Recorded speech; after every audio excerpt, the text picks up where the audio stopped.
Morning, everybody. Today is Tuesday. Why did I say Tuesday? Tuesday, Touché. March 6th, I messed you up. 2018. It's MMA Junkie Radio's pre-show, the show before the show. I am Gus. To my left, MMA Junkie Radio's fight analyst is Dan Tom.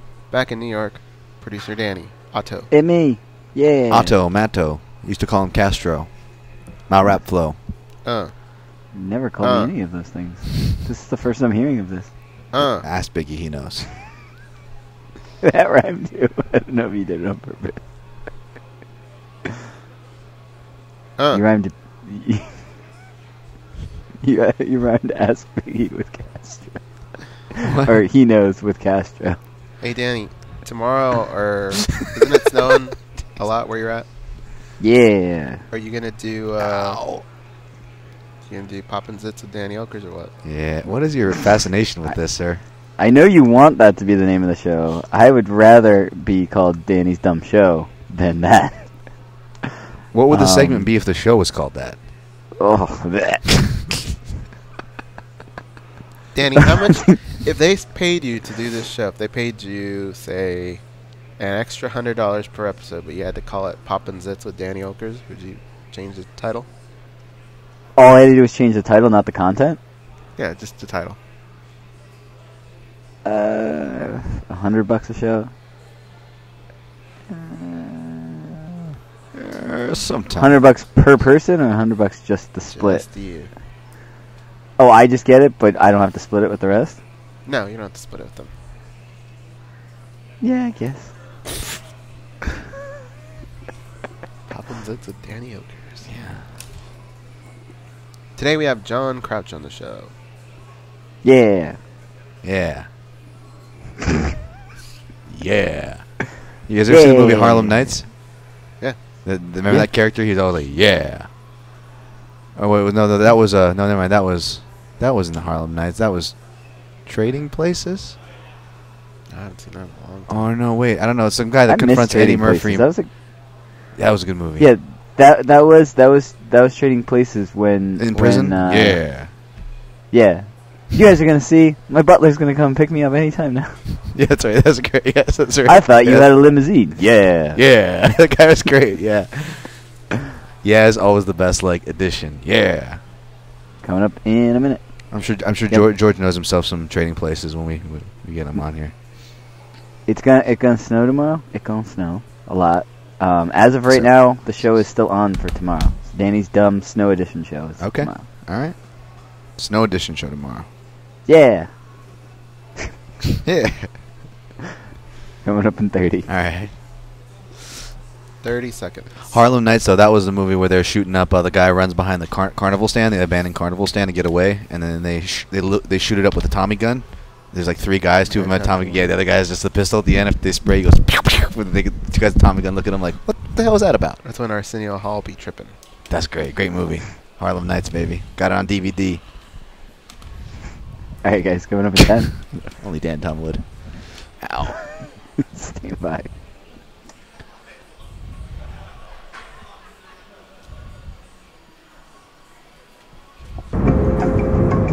This is your captain speaking. We are making our descent into Las Vegas McCarran Airport. On behalf of our crew, we'd like to thank you for flying MMA Junkie Airlines. Now please fasten your seatbelts and put your tray tables in your upright position because the descent is going to be a little bit bumpy. Alright, Junkie Nation, it's time to roll, baby, on MMA Junkie Radio with Gorgeous George and Go. This is what we doing while we do it, baby. All night long, we rollin'! Yeah! The MMA Junkie Radio revolution is upon us. Can you dig it? There's no escape. No escape. Through the vast frontier of cyberspace and through a sea of stars in outer space. One small step for man, one giant leap for mankind. We've solidified our combat communications stranglehold. We are controlling transmission. With the use of MMA Junkie Radio and SiriusXM satellite radio technology. MMA Junkie Radio.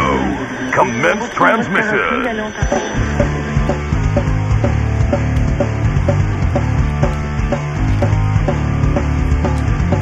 Live from MMA Junkie Radio HQ in the fight capital of the world, Las Vegas, Nevada. Here are your hosts, Gorgeous George and Goes. From the fight capital of the world, inside the beautiful Mandalay Bay Racing Sportsbook, you are listening to the MMA Junkie Radio Show, the only show that matters. This is it. I'm George. Yeah. To my right is the Goes. To my left, it's Dan Tom back east. Finally saying something. Danny Okers. What's up, guys? What up? There he is. Morning. There's another thing from Danny Okers. I love it. All right. When Danny chimes I in? do. I really do. I don't give a shit what he says. As long as he's saying something, I like it. For $100, Danny said he would change his show to Poppin' Zits with Danny Okers. Keep the content the same, but the Going forward or just for one episode? every episode he needs $100, but it would be Poppin' Zits with Danny Okers. It's tomorrow night, right? It is. If they allow him. No, we're doing it no matter what, snowstorm or not. Another one? Come on, guys. It's supposed to be really bad this time. Thought they were all really bad. But the Sometimes seasons change. The leaves change color and snow at Christmas. Yeah. Restaurants.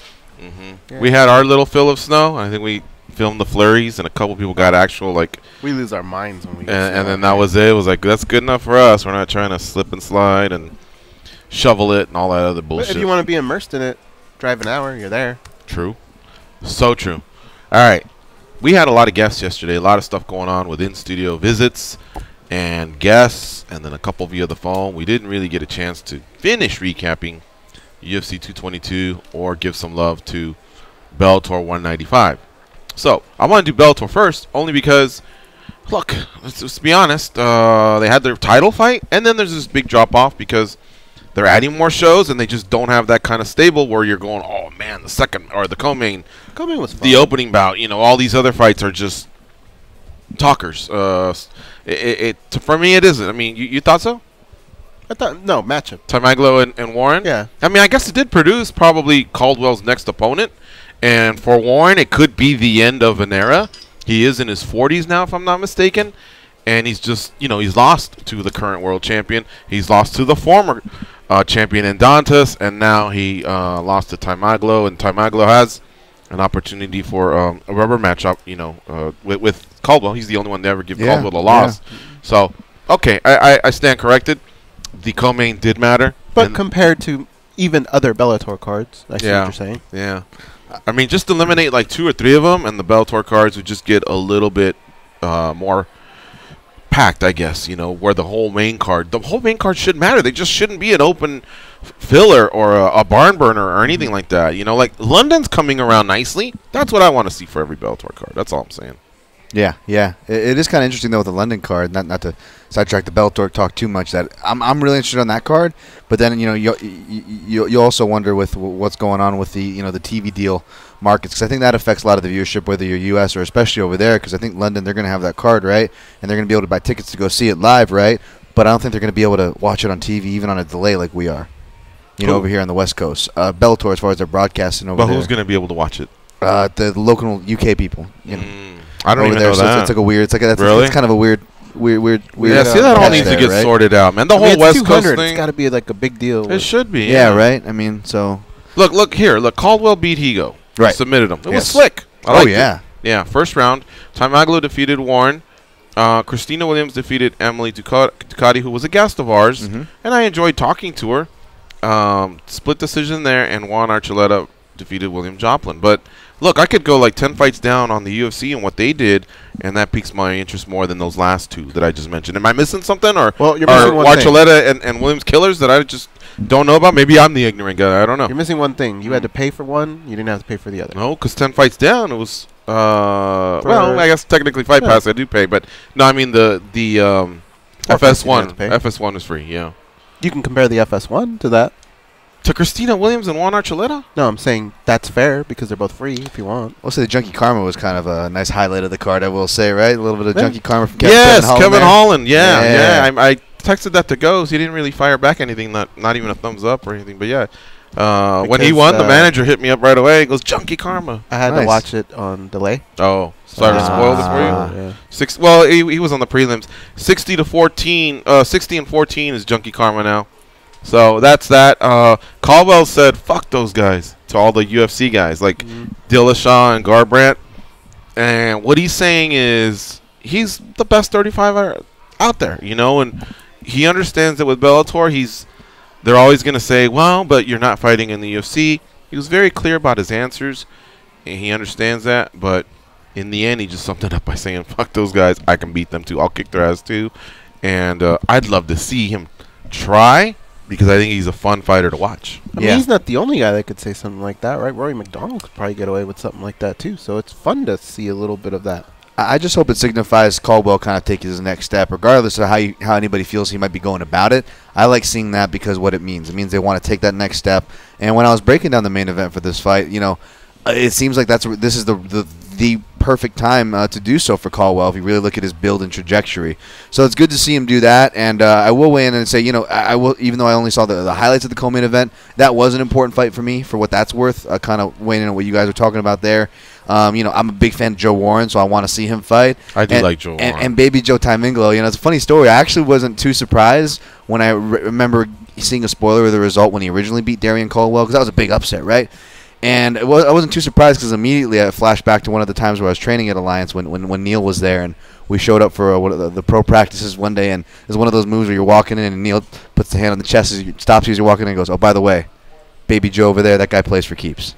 And then I kind of looked around, and I saw that there wasn't that many people me or Joe's size that I'd probably end up having to go with that guy, and I'm like, yeah, I'm just going to do the grappling portion. I don't know if I'll stick around for the striking portion of the class. Oh, striking? I thought you meant like a Paul Harris type guy where he ain't tapping or he's not letting go for a while. Maybe that's what he meant, but from what it looked like and from his reputation, I mean, he swings. I mean, he finished Caldwell with the submission, but the dude swings and has some real power. You know, those Island boys, they pack the punch. Dude, just nonstop. Plays for keeps. Yeah. So check out Bellator 196 on April 6th in Budapest, Hungary. Gallagher's on there. He's a guy that they're going to build around. And I've heard of this Lena Ovchinnikova. She's fighting Denise Kiholtz. But, see, the common fan is not going to really... They're not thinking too much of this. Why the worldwide dominance? Or what is it they're trying to do? Make a splash out there because the splash ain't here. I mean, 500,000 viewers in their last one. Is that what they're not liking? Or I'd say conquer this area. Just do what you did at Strikeforce. What's that mean? If Paramount's not going to work out, go to Showtime or take it to a new level with Paramount. Paramount definitely is opening the checkbook and saying, here you go. Here's some talent. So what's not clicking? You know what I mean? What were you saying? Well, I was going to say when they went to Tel Aviv, it was a huge arena, one did well, and it was packed. Yeah. So I think they just look at it as, hey, man, we're selling a shitload of tickets. We're expanding into another market. Perhaps. It is a little frustrating, though, because I do want to see them do well, by the way, when I say frustrating. I do want to see Bellator do well. And one thing they are doing well, to give them credit, kind of putting this in perspective, is it's almost like they're missing certain pieces that we complain the UFC maybe he's not doing enough of, and vice versa with Bellator. Whereas Bellator, they're actually doing a quietly good job for developing talents. We always point to Michael Chandler as the guy, right, that they built, but they've really done it in other places too. And with these regional scenes, we're seeing them draw these guys like the James Gallaghers and the, you know, and all these UK talents. So there's definitely benefits to it, and they're doing things that I think we criticize the UFC. Why aren't you getting behind this regional guy? Why aren't you getting behind this smaller guy? Why aren't you? Bellator is doing that to their credit. The problem is they don't have that same reach, where it almost seems like, it feels like, I don't want to say in vain or wasting calories, but when you're going and you're spending all the money to fly your fighters there and the surrounding people can't tune in on TV, it's really tough to grow the market. I mean, we all know what the Spike Boom did for the UFC. You know what I'm saying? Having that TV deal or the right TV deal just seems so crucial. You said something about they're building the right guys in regional markets. What do you mean by that? Like, I mean, you know, like Gallagher in Ireland, Gallagher, or I think that the Molly Meatball Molly McCann, that, you know, from the, you know, she's the Scouse actress. She sounds like a female Darren Till.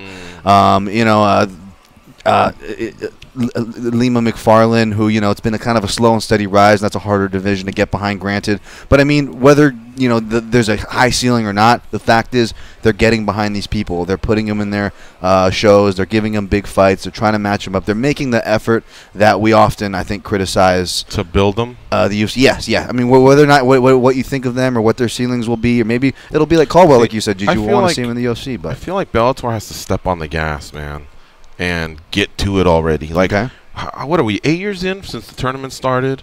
What I year thought is the it to tournament, stop I Coker? still can't believe the tournament actually built stars. I couldn't believe it. Like, I was thinking back at it, and that pace, you heard Jay Haran fighting with a broken nose or whatever, but that tournament actually built them some stars.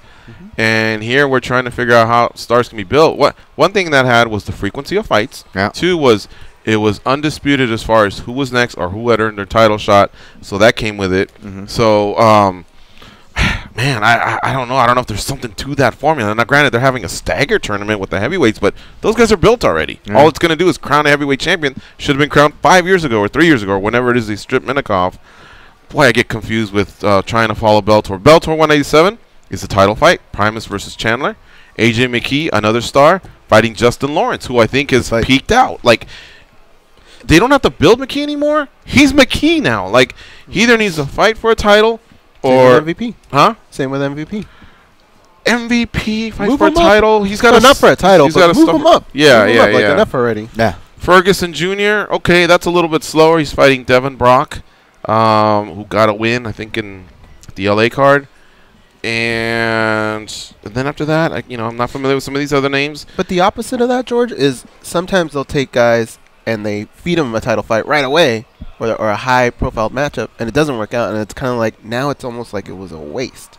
You know, like Lorenz Larkin came in right away, right? And that's a guy that possibly you could have built up in 2 or 3 fights, and it would have been fun. And then, boom, he fights for the title. But he came in right away. It didn't I'm going to go pro wrestling on you, though. When Lorenz Larkin won or lost, who did he lose to? What do you mean? Who did he lose to? Lima, right? Lima. Yeah. Yeah. And so Lima, it built him up a little bit. It's like it put him over a little bit. Ooh, he beat a UFC guy, like a guy that came on the their street. intention, though. Right. It wasn't, but paid that's the good beauty. Money for him. That's the beauty of MMA is it elevated his stock. By the time he fought Rory, who came in with a bigger name than Larkin, you could actually point to him and says, he's beaten Daly. He beat Korshkov, who's another big guy of ours. He beat the UFC guy, Lorenz Larkin. Right. And so it has its use where it can put someone over. The only thing is it comes at the expense of a fighter that's established their name. But that's MMA, man. It's 4-ounce gloves. There's no it's not like ground. it's not like pro wrestling where you can control it and go, let's bring Ronda slowly. We'll have her on the brink of losing, and then she'll come back, and we'll figure out a win. There'll be a disqualification. It ain't that. There is none of that, man. It's basically you gotta win now. It's as unforgiving as the NFL can be. The NFL, like the Dallas Cowboys, were 13-3 the year before. Couple injuries, a suspension, boom. Now all of a sudden they're rebuilding. But it gives other athletes a chance. I think MMA can kind of flourish there. It will come at the expense of some fighters, but it's no disrespect to Larkin. I just don't know that he's one of those guys that you groom, because has he wound up being someone that can pay off at the box office? Is he a pay-per-view draw? Is he a ratings draw? I'm not so sure on any of those. I'd have to say no on pay-per-views because he hasn't really reached that level. As far as ratings, he's got a great style, but he's not much of a talker. Right. You know what I mean? So what kind of a commodity do you have there? Is it one you protect and you bring slowly, like what they're kind of doing to McGee? Or do you go out there and fight and let's see if you become a world champion? We're paying you good money. They tried it. It didn't work, but at least it raised Lima's stock a little bit. Rather than signing a guy like a John Fitch, right, that we've already seen. Go go after a guy like an Al Iaquinta, someone like that. I think Michael Chiesas, those type of guys I think can help right away. Right away they start putting them on cards, and it helps. Before we get too far off and talking about one particular guy or the other, backtracking just a couple steps to what you guys were just talking about, because you guys both had opposing points, but I think they both relate in a certain way. Whether it's like what George said, where we're not going fast enough, or or like Go says we're putting this guy, we're rushing him too soon. I think both of those are true, right? Depending on which example you use. You guys brought up a good example in Larkin just now. Depending on what examples you use, it's true. But how about the bigger picture? And again, not to reintroduce this thing that I always introduced, but we always talk about UFC oversaturation. Is there on a smaller scale? Is this affecting Bellator? I mean, we were just talking about what do we, you're asking, George, what are we doing in this country? What are we doing in that country? If they hone their, not saying they don't stop travel, but if they hone their efforts, would we see an improvement of what you guys are talking about as far as the matchmaking? Would we have more flexibility to maybe be a little more measured what we do with a Larkin or incoming Fitch, or what we do in building up these so-called prospects that they're building up? Would that help them? Well, it would have more stacked cards, but Right. it would have less chances to fight. So that means you can only protect certain guys because you need to fight. You need to fight them. These guys want to fight 2-3 times a year. And that's another thing I keep noticing, not just in Bellator and the UFC. the best fighters aren't fighting as often. Yeah, they it's really true. aren't for whatever It's true. reason. Edgar fought last May, you know, and that's why that was almost the biggest reason as to why he had to take this fight. Good point. When he could have waited it out Holloway, but some of these guys aren't fighting as much as they should. Some of these better fighters. So yeah, is it giving a few chances to the O'Malleys, the Derns, the Tills of the world? Sure, it is, but some of those other guys, you know, they're already kind of established, and they're just flat out not fighting. And you know, I know one thing: the UFC. I'll go back to my 2011 story, or whenever it was they took over Strikeforce. No, actually, it was a story I heard about 30 to 60 to 90 days before that, where a high-level UFC executive told me, I can build cards all day, baby.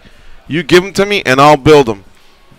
The only problem is I need co-main eventers and main eventers. I just don't have enough superstars. I need those. Right. So, in other words, if you were to tell the matchmakers now, Sean Shelby and Mike McMaynard, hey, man, we're going to piss Bellator off, and we're going to counter-program in a month. Put a card together. They'd go, oh, yeah, no problem. We got these 10 matchups. Now who are we going with the co-main event and main event? Let's all huddle up. That's the tough part because they don't have enough stars. So what do? About 90 days later, they purchase Strikeforce. Who comes over? Woodley, Cormier, Rousey, blah, blah, blah. Rockhold, yeah. And those guys, Musasi's, they became headliners. You know what I mean? They established names. That's what they needed. Just to finish out here, 98 has Emelianenko and Mir. Okay. Sanchez and Cecilia. Neiman, Gracie, and Javier Torres. Emelianenko and Mir is part of the Heavyweight Grand Prix. I'm into it.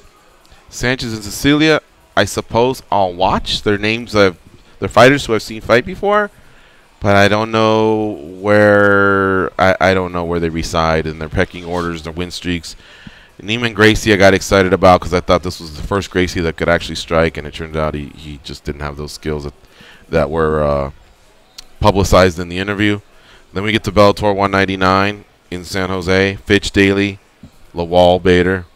Okay, I think I can get around that. Daly will make it fun. You know, Fitch it's his hometown. He's either gonna suffocate Daly or Daly will KO him, and then Bader and Lawal. You know, it's part of the Grand Prix again. We support that, but it could also be a preview of a title fight if and when they go back to light heavyweight. And then we get to 200. Carvalho, Musasi, Miracle Crocop, Nelson, Roy Nelson, Michael Page, David Rickles, Vassell, and Phil Davis. That's a card. After Rickles, for MVP, if he can beat Rickles, it's got to be someone else, right? We can't get another caliber. Like, Rickles is a little bit of a step up, I think, but it's got to be something else. Like, enough already. He seems like he could be a really good fighter. I agree. Caveman Rickles, baby. One of my favorite walkouts of Bellator. If I had to say, I'd say he's my top three. Be one of the best ever. Right? Well, the dinosaur and the club and all that. That was the shit. Made me a fan. I mean, but I'm a sucker for pageantry, so he hits it home. He hits a home run there. Check out Israel Adesanya. He had an incredible. Okay, so he had a great kickboxing career. He comes over to MMA with a lot of publicity, and he starches his opponent, Rob Wilkinson. Right away, they give him Marvin Vettori.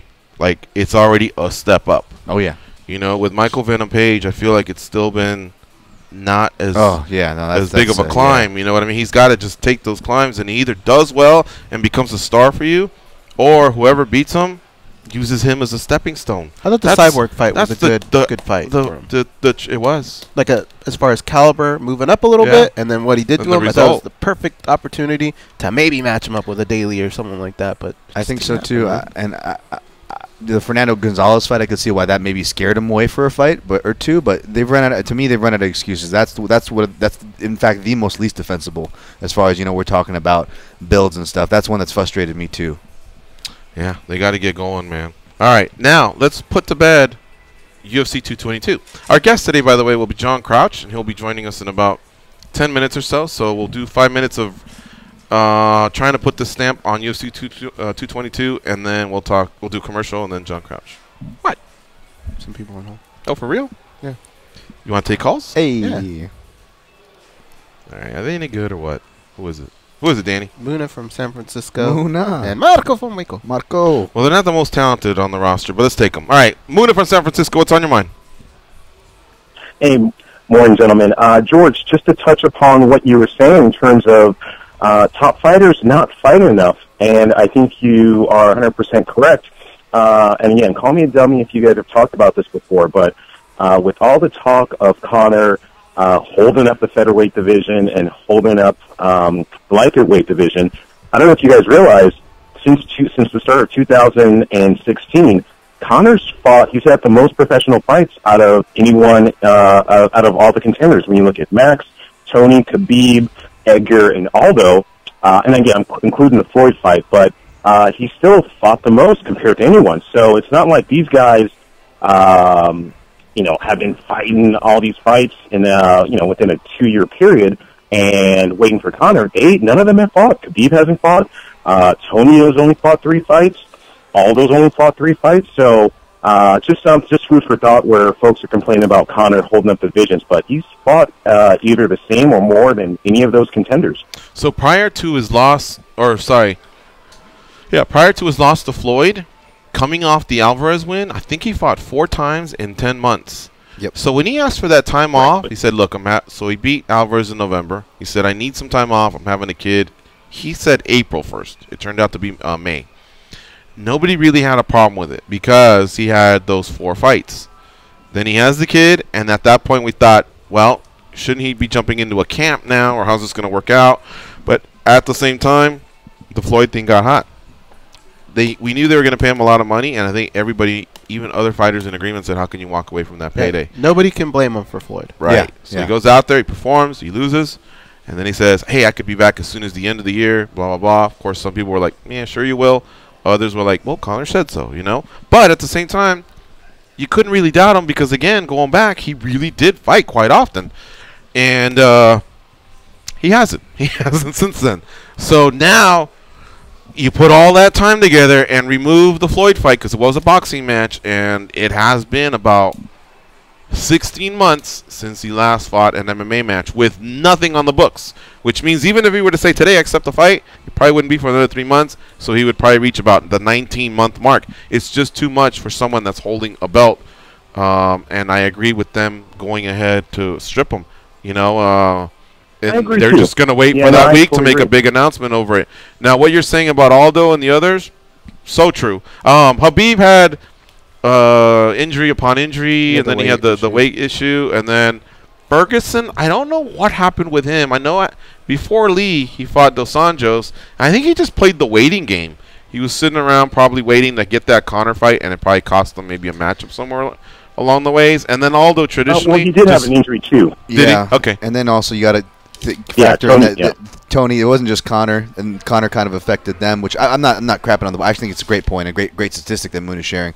But you have to factor in that Khabib was injured, Tony was injured. You fixed in they were supposed to fight each other. They threw Chiesa in there at a certain point in 2016. He got injured. So I mean, there was about 4 people with 4 injuries and 4 holdups that affected a kind of a symbiotic circle. But those are all very true facts, and you're throwing Aldo from featherweight, and that is actually a really cool stat. And I will say, as somebody who's usually trumping the oversaturation argument, I thought that was a great point by Gigi. That's something that I haven't thought about, and it's something that, yeah, not just great fighters in general. We're seeing a trend of lower, of lower fights actually happening, despite these other things that we're complaining about. So it's a really interesting time.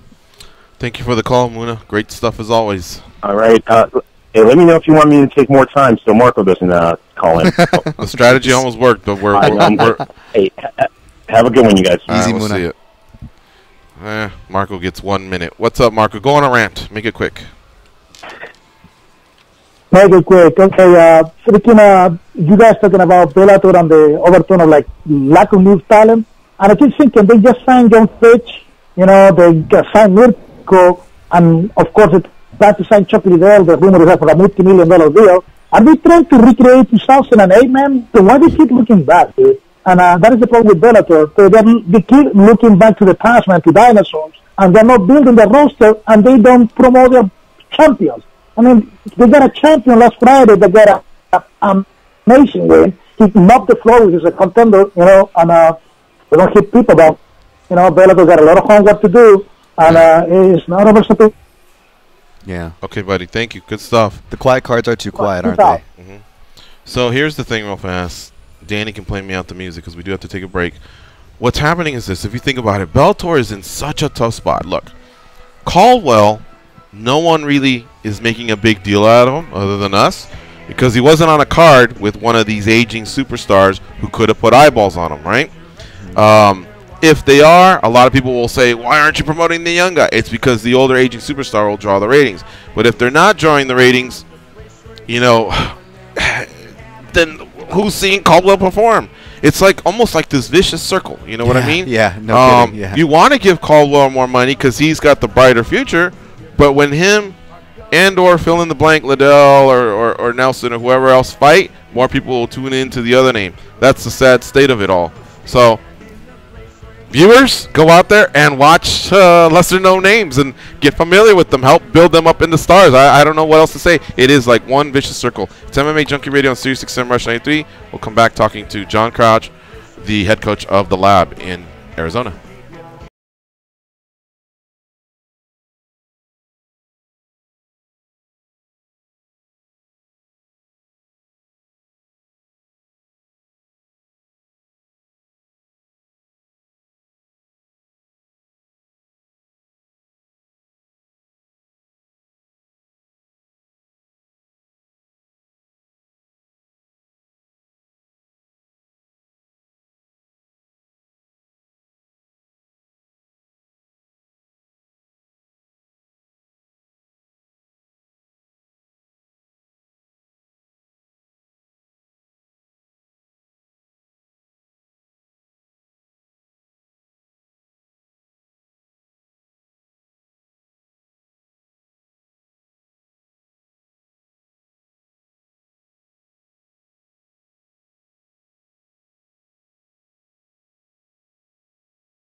On the rest of the CBS Sports Network on channel 201 and on the Sirius XM app.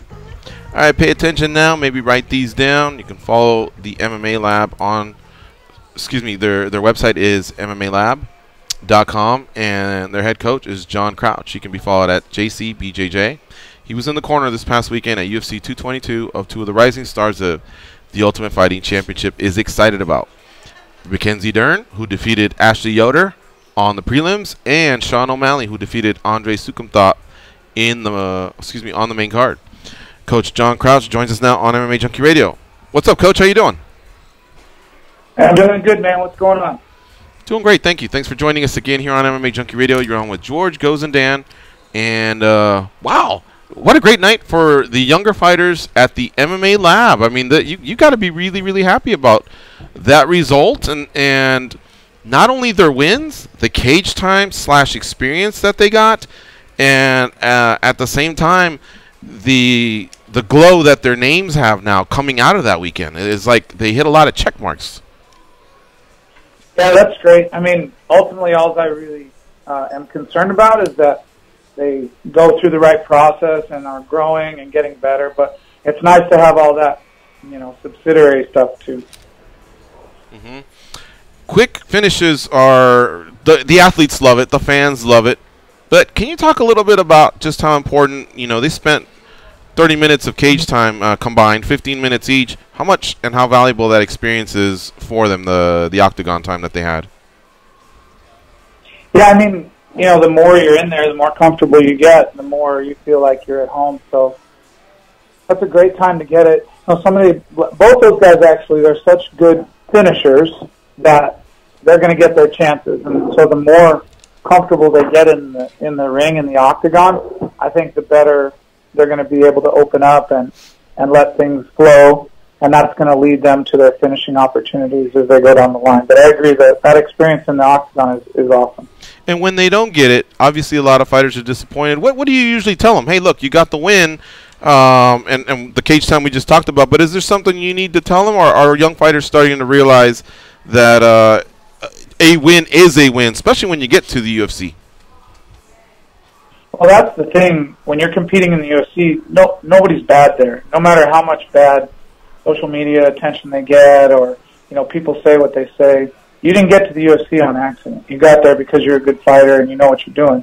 So you're going against the best in the world. As long as we're working for a finish, as long as we're trying to finish the fight, then it's just a matter of time, and time runs out sometimes, in a contest.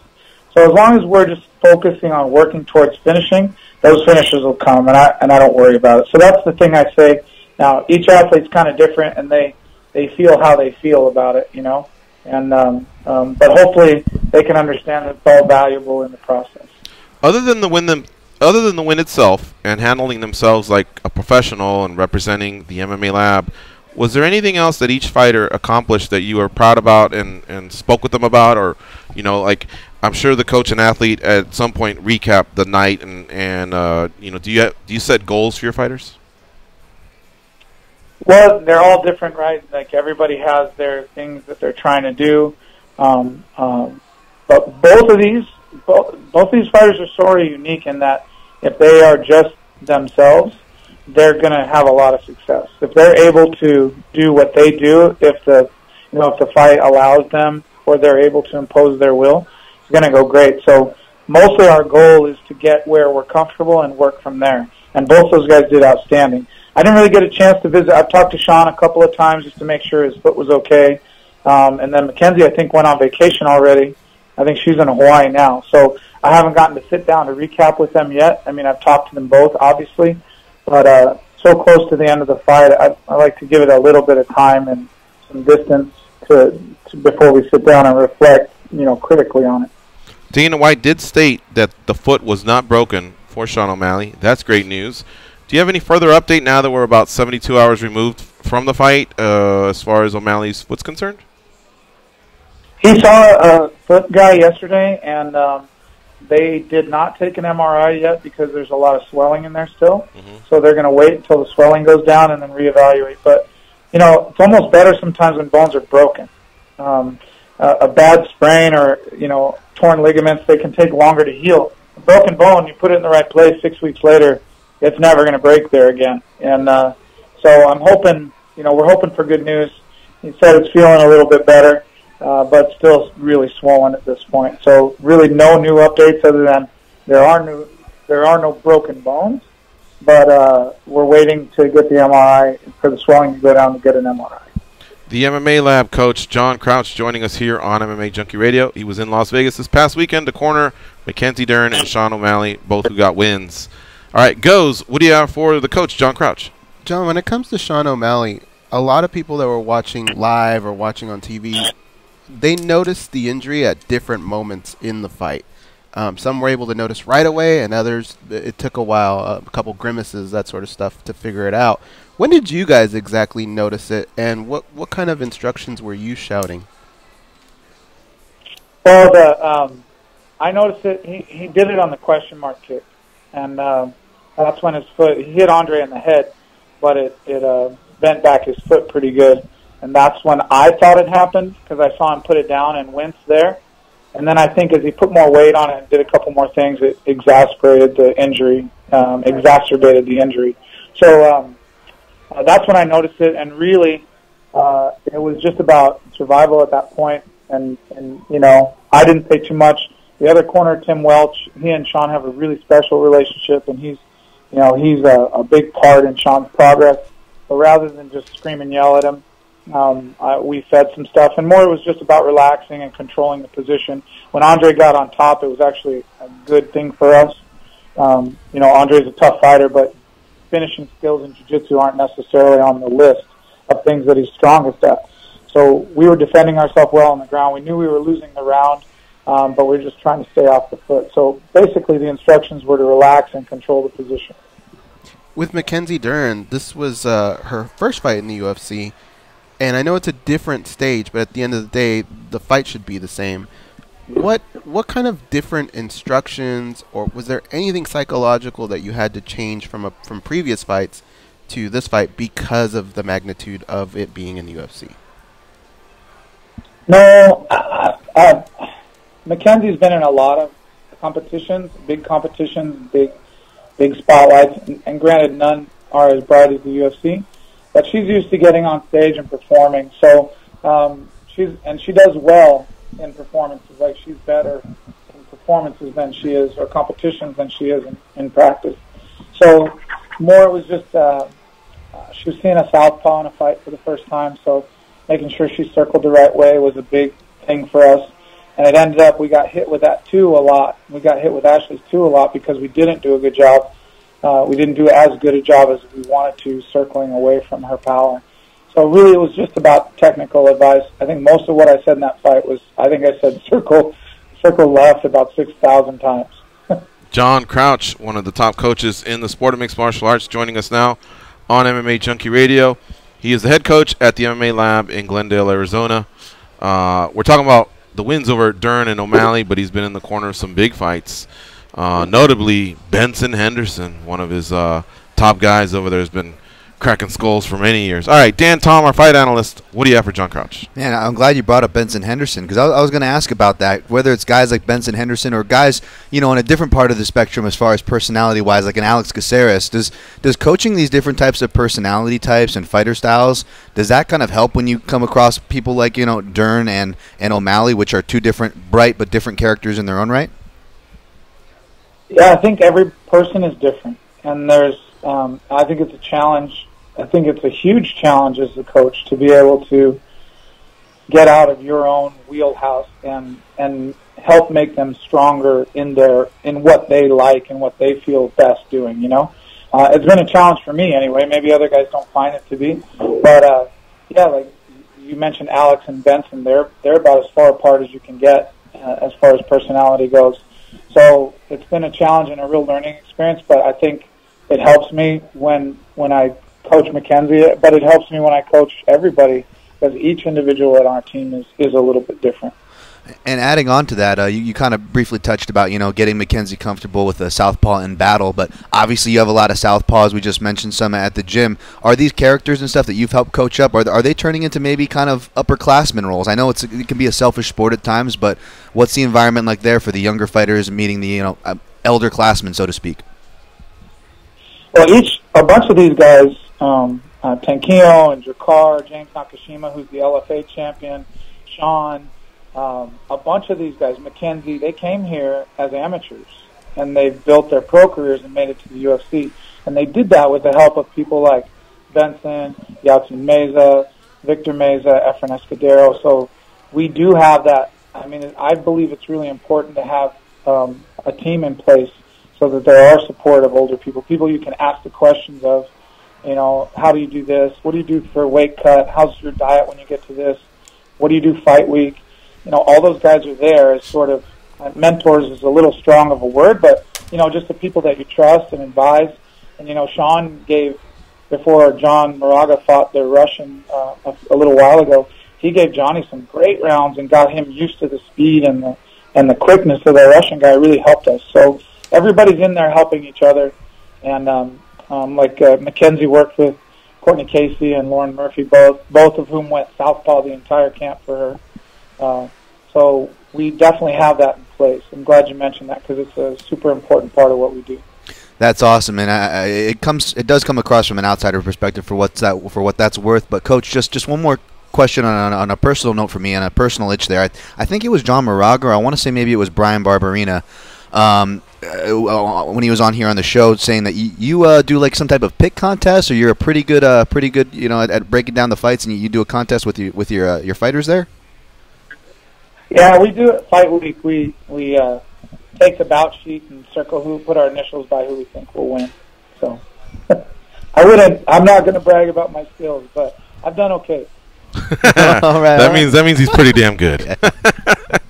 I like it. I'll tell you this: we went to Brazil a few years ago, and Michael De La Torre was on the card. Michael was like a plus 400 or something, plus 500. Mm-hmm. The only reason I picked Michael is because he's my guy, and I went 1-11. Oh wow! And my one was Michael. So. And I would not have picked him, so I would have gone a strong 0-12 that night had I gone with my gut. So there's, as you guys know, there's nights when you're dead on, and there's nights when you don't have any. So I definitely, I know the sport and I love the sport. I'm surrounded by a bunch of guys that are really smart. So sometimes my picks are okay, but sometimes I don't do very well. You ever gamble, Coach, when you're either in Vegas or just find a way on the fights? I have gambled twice on my guys because I felt so strongly that we were going to win, and both times we lost. So I will not do it anymore. I don't do it at all. I don't even think about it. Gotcha. If I think about it, I throw my wallet in the trash because that's where my money's going to go anyway. I might as well just get it over with. John Crouch, our guest here on MMA Junkie Radio. I want to piggyback on what Dan asked you about Benson. Benson, I see a lot often in the corners. Is it because he's already starting to shift into what could likely be his destination, and that's as a coach, or is he because he's just a great training partner and everyone asks him to go? Like, why do I happen to see him a lot next to at a lot of the fights that don't involve him? But because he loves his teammates, and he goes, I don't know if he would make a great coach, and he's I feel really great when he's in the corner with me. Benson's really smart. He's been in there for hours and hours, and he understands the game very well, and he sees things. So I love having him in the corner. But that's the case. Like Tim Welch has been in Sean's corner for almost every fight, and Yasin Meza's been in the corner for a bunch of fights. And the guys we have around here are excellent corners. Like, just so good. Like this weekend, Johnny Case is going to fight, and Dan Moret is going to corner him. That's a smart guy who's a great hand taper and a really good cornerman. So I think, yes, Benson, because he's a great teammate and guys trust him, he goes to those things. But I think it's the thing that happens for our whole team, and the guys really trust and believe in each other. So they end up cornering each other a lot. Coach, you brought up Tim Welch, and can you clarify, when Andre Sukum talked about on social media about someone in the corner was being offensive or something like that, Tim came out and said, "Hey, I'm sorry, that was me. I just got a little bit excited." But is there anything you can clarify about what was being said or what Andre found so offensive, since you were in that corner? I don't really recall. I know Tim was yakking at him a little bit, but I wasn't really paying attention to it. And it was, when they talked afterwards, it was about, just it's gamesmanship. It wasn't anything personal. Yeah. I don't recall anything. I honestly don't recall. I recall the fight, and I know that there was some stuff said, but nothing went into my brain as like, gosh, I can't believe he said that. Okay. No, just normal stuff. And Timmy's a great guy. He's been in the ring a lot. He fought on the Bellator reality show. Right. He fought on the UFC reality show, and he's a tough son of a bitch in his own right. So, but I don't know, but he's a great corner. He's really done a great job with Sean. Just two more questions. We really appreciate your time, sir. Talk about the new MMA Lab. I heard you guys moved into a new facility. Yes, sir. We moved just right down the road, a couple miles, and the place we were was a dental office, doctor's office kind of place. and so the rent was super expensive. And so we moved down the road, and we're in like a mall kind of area, right next to a movie theater and a restaurant. So, like, people that tried to find us before could not find us. Mm-hmm. So we've been accidentally seen by people more in the last 3 weeks than we were in the 10 years we were before. Wow. So it's been good. Like, it's been a serious hassle and not any fun at all. But now the place is beautiful and it's going great. So I'm excited about it. Mm-hmm. That's awesome. And do you plan on, like, are you enjoying the business aspect of it? Like, could there be tons of MMA labs all over the world, or will you just stick to the one in Glendale, Arizona? Well, we have a branch in Scottsdale. We have an MMA Lab Scottsdale, which is more of a fitness gym, and they're doing well.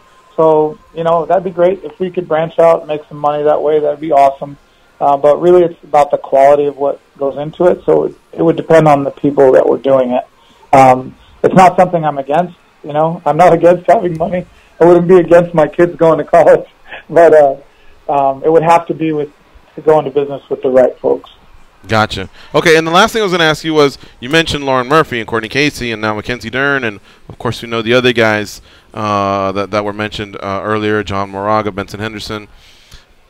Tell me one thing that's unique about working with males, you know, coaching them, and coaching females. Oh, that's tough because I don't separate it into those two groups for me. Each person is an individual, you know. Like, Lauren's a very emotional individual.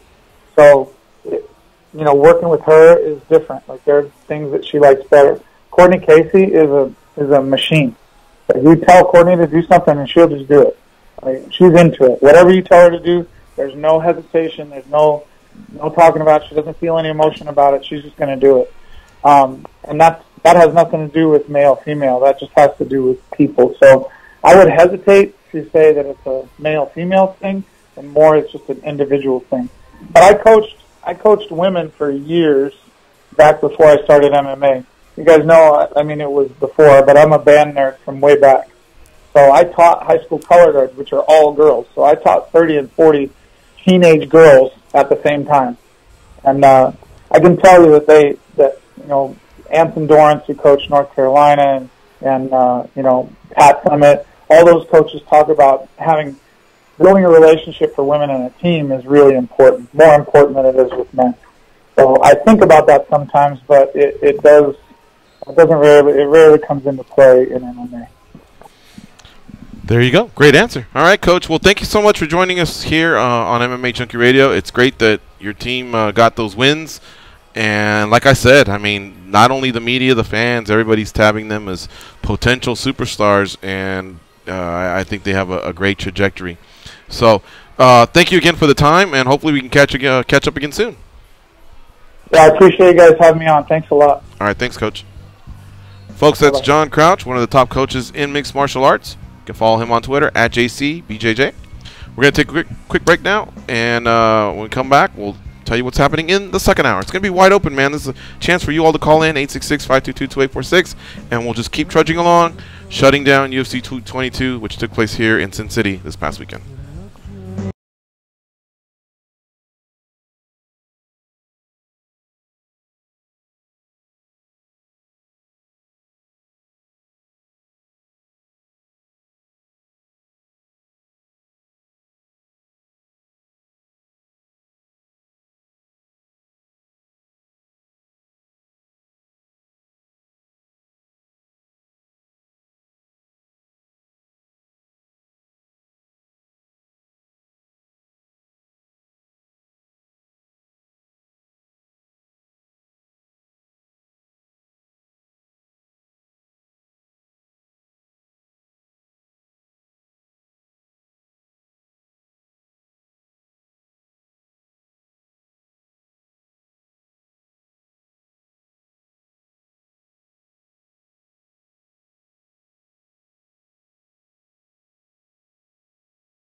Hey, idiot!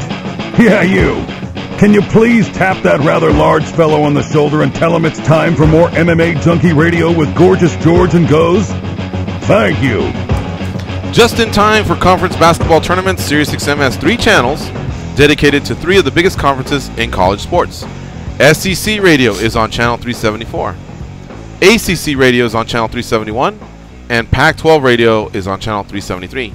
Check them out on your radio or on the SiriusXM app. All right, so we're right up against the next hour here, and when we come back, we will be talking about UFC 222 and a lot of the reported payouts for the fighters. We'll talk about that. We did the bonuses and the attendance and gate yesterday, but the results, like Kellen Vera looked good, man. I was really thinking Kat Zingano might pull through, but I was surprised. Caitlin Vera is really the truth. Andre Arlovsky got a nice win over Stefan Struve. He got 4 takedowns in that fight, and prior to that fight, he had only gotten 3 in his past 20-some plus career with the UFC. So he definitely put in some work with Steve Mako, like he told us here on the MMA Junkie Radio show on Fight Week. Alexander Hernandez starts Beneil Dariush. Talked to him yesterday. What's next for Dariush, man? He's taken a couple losses. They've been bad. He's got a business out there in Southern California.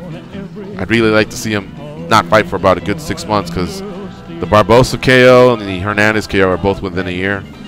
Dodson beating Pedro Munoz, CB Dalloway, and Lombard. We can talk a little bit more about that. We can take your calls, 866-522-2846. It'll be a fun second hour here on the MMA Junkie Radio Show. I'll also pull up the Facebook and YouTube chats and see what you savages are saying.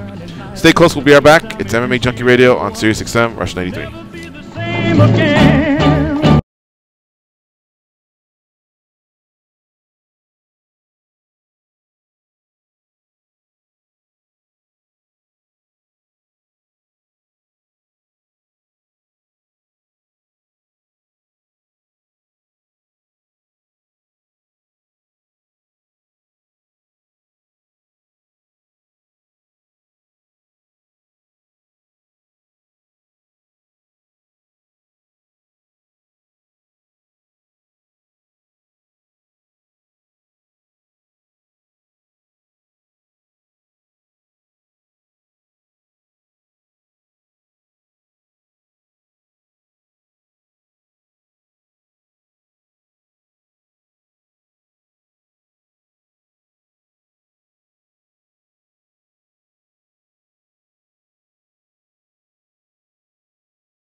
right, it's the second hour of the MMA Junkie Radio Show.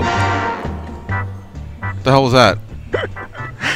Like it looked like a lounge music at on a cruise or something like that. I feel like it's songs that or artists that start with the letter R. It sounds like we're hurting for the letter R. It's like West Side Story. I'm gonna go that bullshit. I don't know. Who picked it, Danny? It's Ray Charles. This reminds me of West Side Story. Like we're gonna go rumble with the Greasy Sharks right now. All right, we're back, and I want to finish out UFC 222. We can bring fight cards up anytime, but I feel like right after the show, we just give our quick thoughts and then move on. Jordan Johnson versus Adam Milstead. Split decision, 1-5 on the fight card. Did the right guy get it? Get his hand raised, guys? Yeah. Yeah, I think so. I think so, too. I agree. Cody Stamann versus Brian Carr. And they dropped the light heavyweight, by the way. Jordan Johnson now 9-0 overall. 1-0 is a light heavyweight, I believe, and 2-0 is a light heavyweight. Now, this just in the UFC. Again, 9-0 overall. Cody Stamann defeated Brian Caraway. Goz and I, we watched the fight yesterday. And get this, we both kind of came to the same conclusion. On fight night, we thought Caraway round one, clearly a solid 10-9. But in round 2, I thought, at the fights, I thought Cody Stamann slightly edged out Caraway, 10-9. And it was even pointed out by Joe Rogan in the broadcast. He goes, wow, it's too unfair 10-9s because one was really clear and the other one he just edged him out. But he says that's the flaw in the 10-9 system, which is here to stay, by the way. And then I thought Caraway may have pulled out the fight on fight night. Now we watched it yesterday. Both rounds 2 and 3 were close. It's funny because I leaned towards Caraway in round 2 now. Second time I viewed it.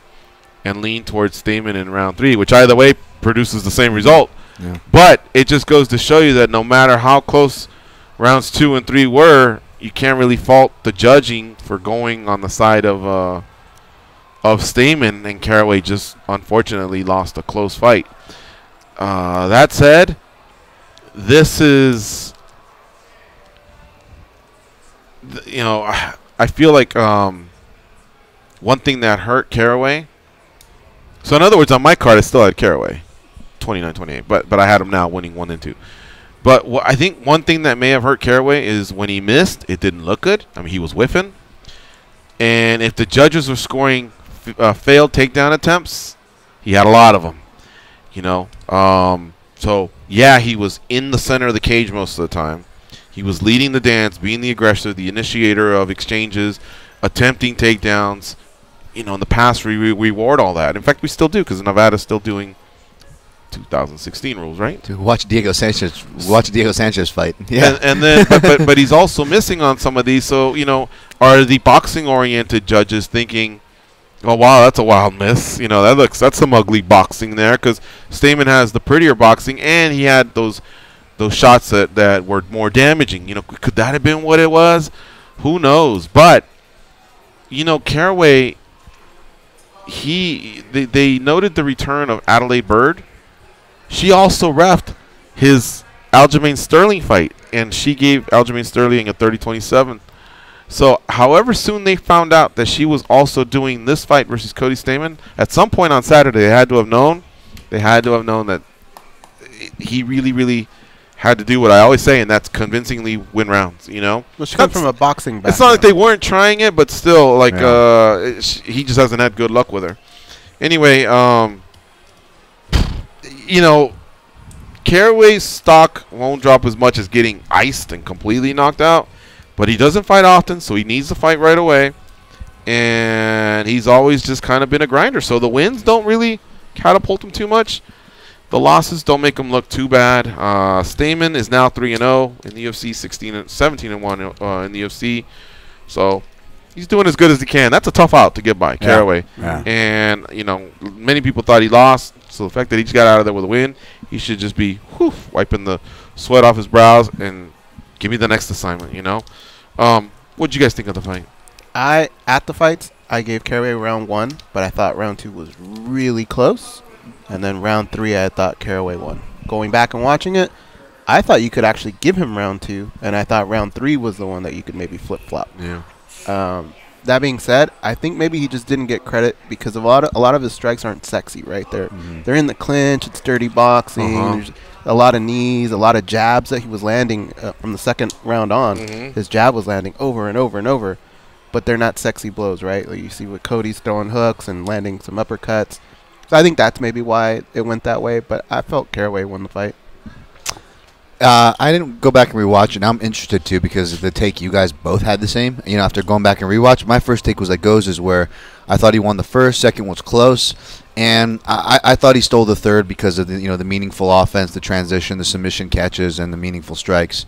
That was enough for 1 minute as opposed to 4 minutes was I think the argument going on for that third round. But I got to rewatch it again, and I'm too biased. It really was a close fight. Like by no means will I say it should have gone the other way, even though I scored it for Caraway. Clearly I'm biased, but I will say maybe I shouldn't in this position. But I don't think anybody can blame me.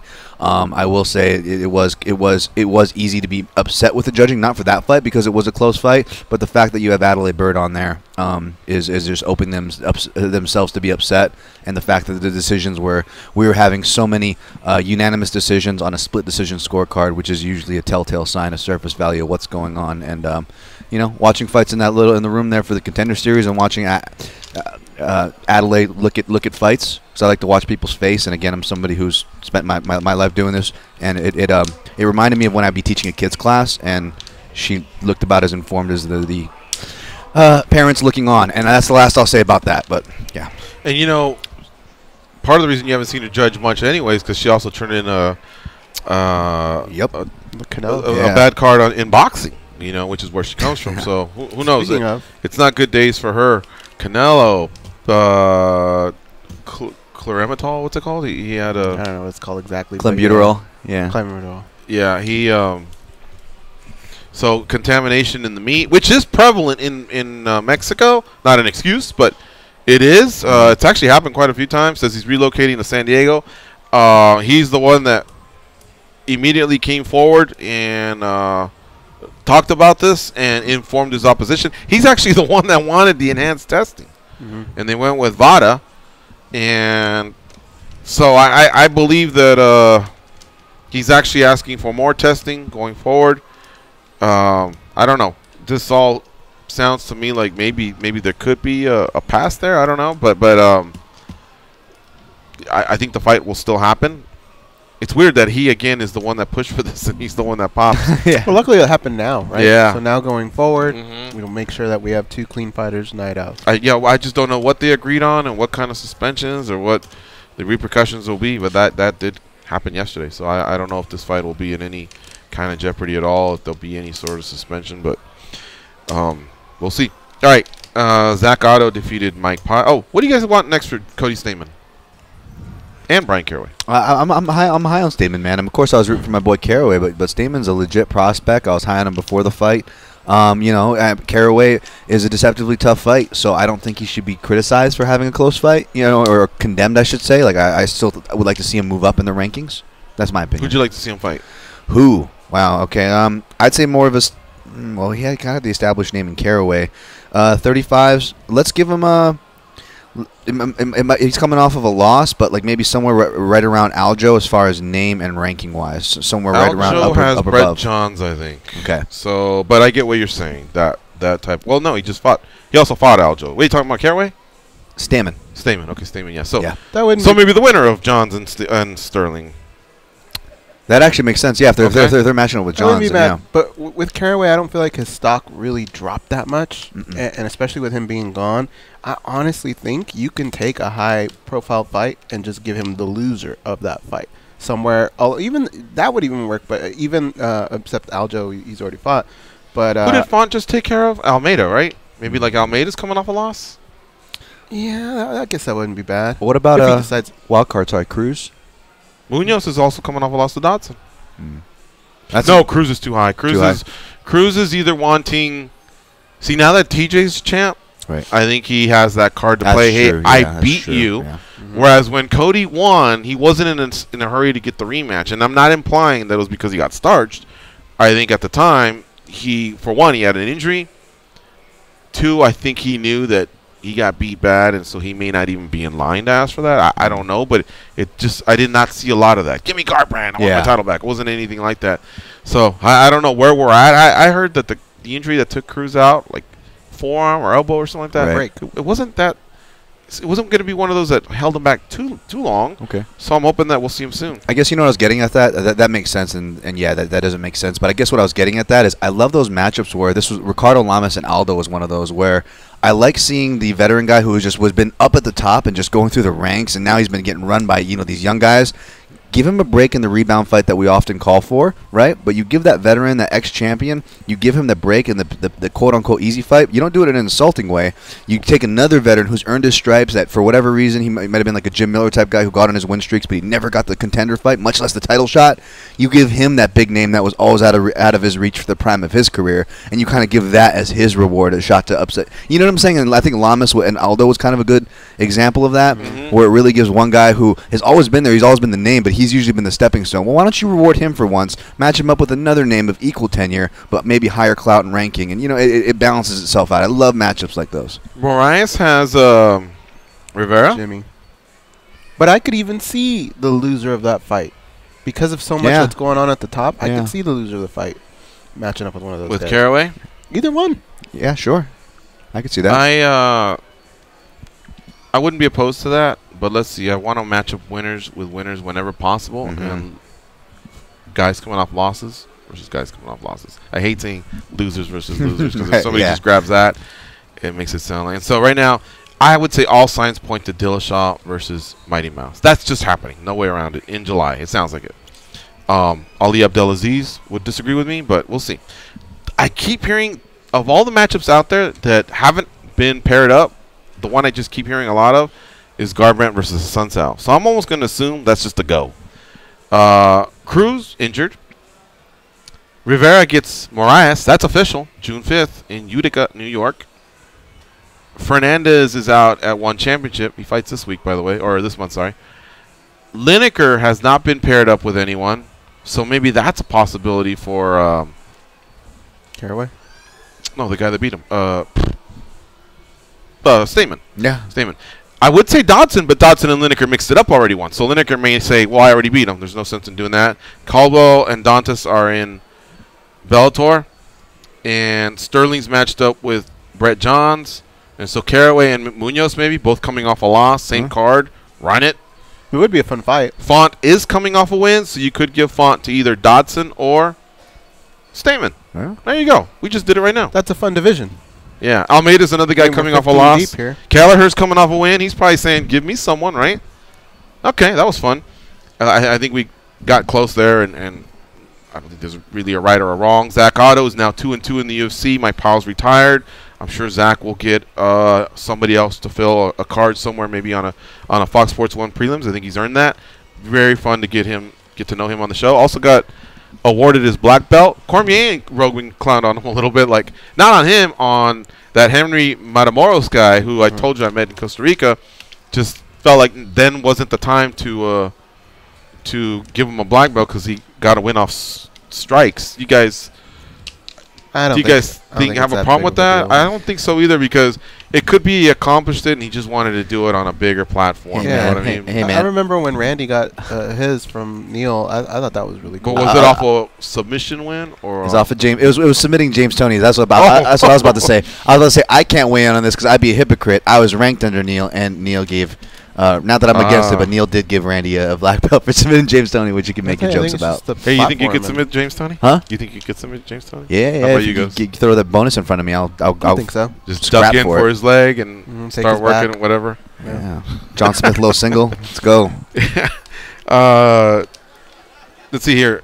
So Dodson, we already clarified what we should do with him and Munoz. Alexander Hernandez, I mean, there's just a variety of Eastern Europeans that you can match him up with if you really want to just put him in there. You know, the guy that shines the most out of Gilbert Burns, Adriano Martins, Olivier, Mercier, Tazamov, Magomedov. I've researched all these guys. Believe it or not, the one guy that shines the most is Michel Praceres. His only loss at lightweight is to Kevin Lee. Yeah. And other than that, he's like 6 or 7-1 as a lightweight. And his other loss may have been Warley Alves. It was a welterweight. It was a welterweight. Yeah, he was for his first day. Paul Tiago took a short notice debut at welterweight. Paul Tiago? Yeah. Wow, the former Bope guy? Yeah. Okay. It's great. So yeah, but he's like 24-2. Matchups. He's only got the loss at welter. Yep. He made the move to light, and he's been kicking ass.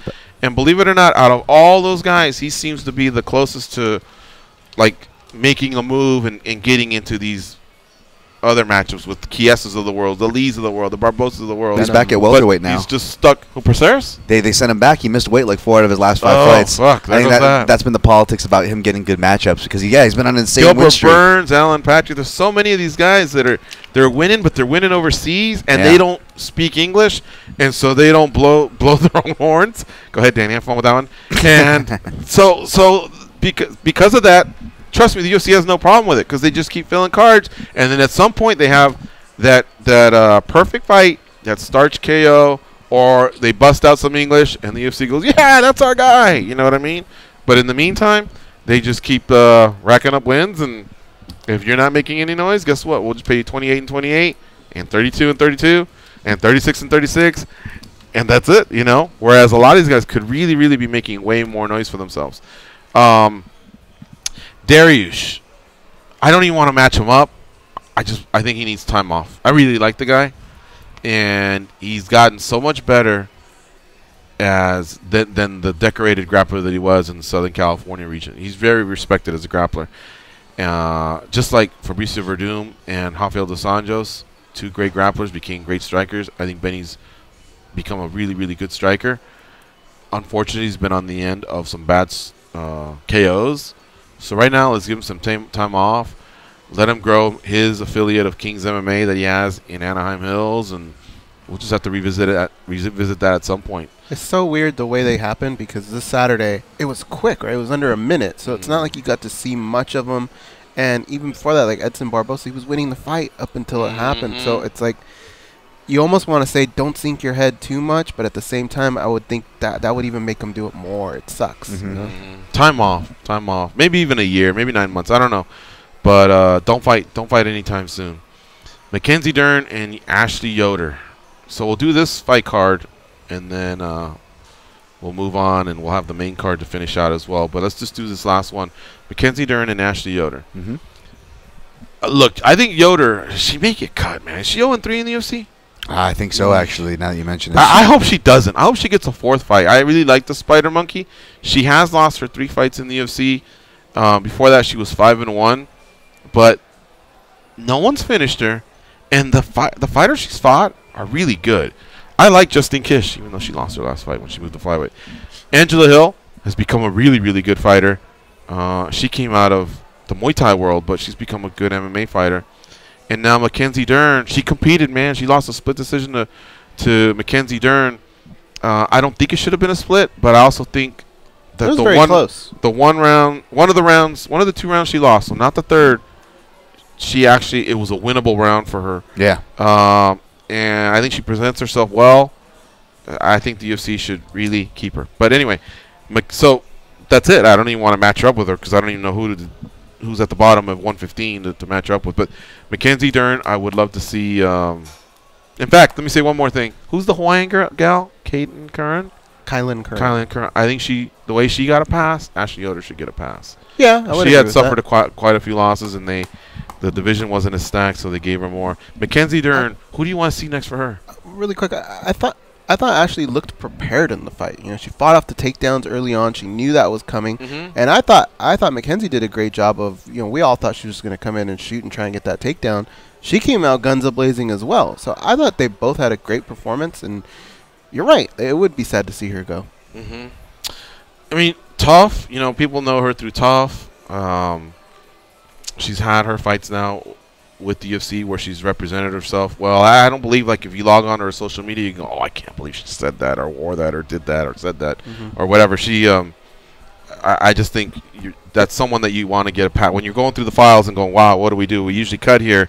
Now let's give her a pass. There's certain fighters that qualify. I think she's one. Matchmakers have their work cut out for them, though, because I think the way they watch the fights, at the end of the fight, they're probably thinking, for what we're trying to do with this girl, why we signed her, she may have not lived up to what exactly they wanted her to do against Ashley Yoder. She still looks like she needs a little bit more work. What do we do with Mackenzie Dern? You know, it's funny. It depends where she wants to compete. I mean, it sounds like she's gonna be staying there. But like, for example, if I think like the 125. I'm thinking of, like the names that jump off to me as far as skill level, because that's what I'm more thinking about when I'm thinking of a Mackenzie Dern. I'm thinking of more of a skill level, right? The name, and I'm thinking more of the girls that kind of came off of Tough to find that kind of requisite. Whether maybe any of those girls are dropping down or just a requisite to that talent level that's currently in her division, because I think you got to be really careful with that. I would put her on a Fox card. I would try and get her as much as exposure as I could against the type of opponent he's talking about. Yeah, even more careful with the opponent in that case. You got to really make sure. You can't give her anyone in the top 15. I just don't think she's ready for any of them. Especially the ones coming off a win. That's why I say the Tough ones would be perfect, because skill level is commensurate, and then they can always say, "Oh, it's a name from Tough." I mean, maybe goes, but you know, Cynthia Calvillo is a great grappler. Oh no! And I think she could battle with Angela Hill. I see her as Cynthia Calvillo was about a year ago when she had that last fight at LFA and then just came through the UFC. I think same thing. I mean, maybe, who knows? I guess now that I think about it, Cynthia Calvillo won at LFA and then peeled off 3 straight before Carla Esparza shut her down. So who knows? She's but improving. Marina Moroz was the name I put out there. She's coming off a loss, right? Yep. She's Angela Hill. Yeah, she needs. She's in that spot where I think she's lost 2 out of her last 3, so she's not really in a position where. Not that sounds really rude, but I'm not saying the matchmakers think that this way, but it's a real world, people. She's in a place where she can't really negotiate otherwise. She also has the face, and even though she, it was pointed out by the commentaries, punching air a lot of the times, she does try to bring action in her fights. So you have kind of those aspects. She's going to push a pace, a certain look. She's been around and ranking commensurate level. So here's the thing, Dan. I like the name just because it's a name and it's a relevant name because the timeline works. Right. But here's what scares me, and here's what I think. This is where I turned into WWE, GG. So for one, Felice has a fight. She's on a 4-fight win streak, I believe. How is she She's not fighting ranked? In Brooklyn, right? Alexa Grasso has already signed to fight somebody in Chile. Can one of you look her up? I know she's slated to fight in Chile, Santiago, Chile. So we can't use her. And Nina Ansaroff beat Angela Hill in Virginia not too long ago. I think that's where the fight card took place. Tatiana Suarez. That's a tough fight. That's who Grasso has? Oh, Tatiana Suarez, tough fight for a lot of people. Grasso versus Suarez? Yeah. Yeah, that's a good fight. That's a good fight. See, now Ansaroff doesn't have a fight, but she's experienced. You know what I mean? I think she's too much for Mackenzie at this point. Anyway, so now I'm going to jump to Marina Moroz.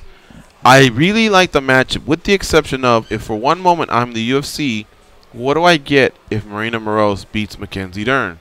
So if I'm the UFC, I want to give her someone that's beatable, because I believe Dern is someone whose career you can kind of navigate a little bit, because of her popularity, and she's a possible business. She's just a possible asset, like that could grow and be something for him. So if Marina were to beat Dern, what did we just do? We built Marina's name, but is Marina one of those that qualifies as a name that the UFC wants to do that for? That's the question. So, for example, if you were to give, let's say Felice wasn't on a 4-fight win streak, even that's a bad example because she hasn't got as much love. Let's say maybe Alexa.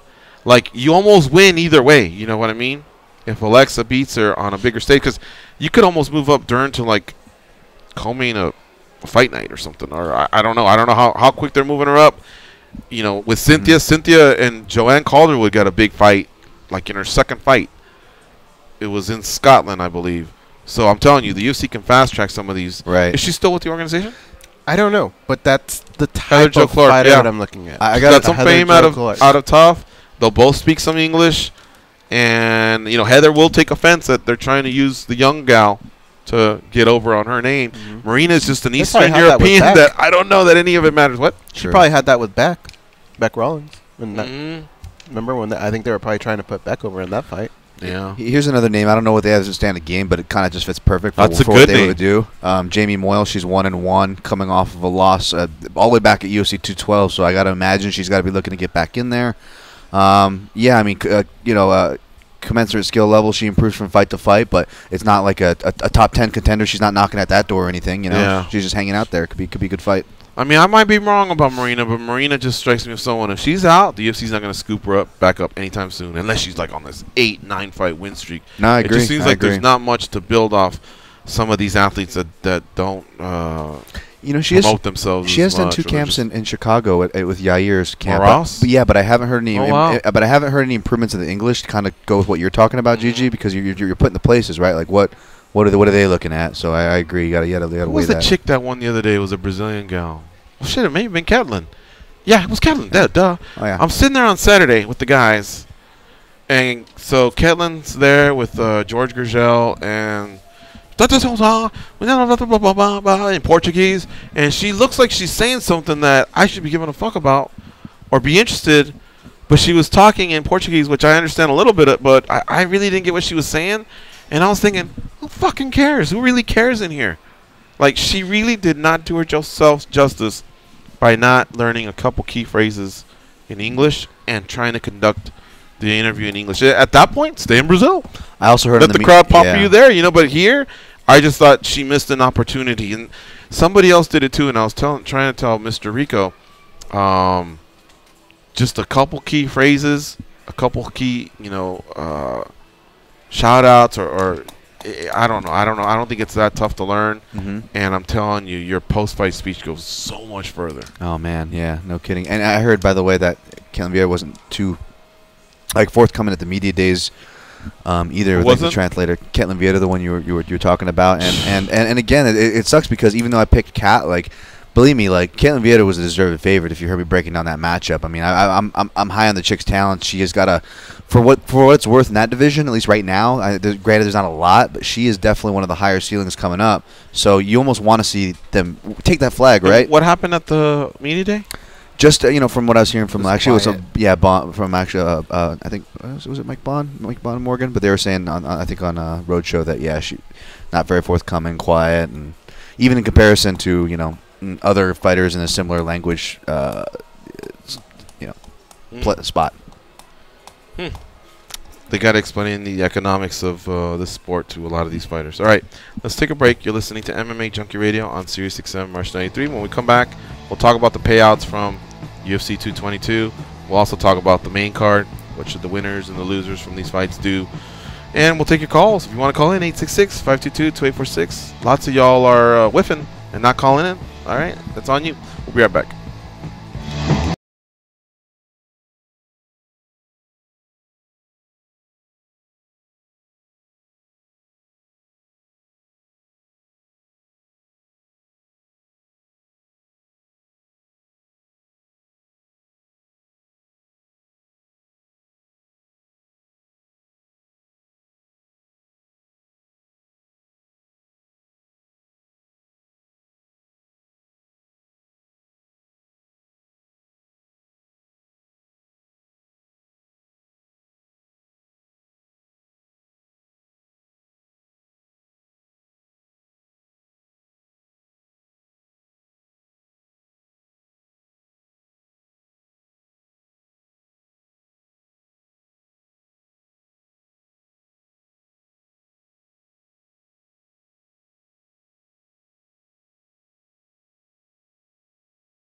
They pat down TSA agents because they don't know where those people have been. And because they can. They are Gorgeous George and Goes. And this is MMA Junkie Radio.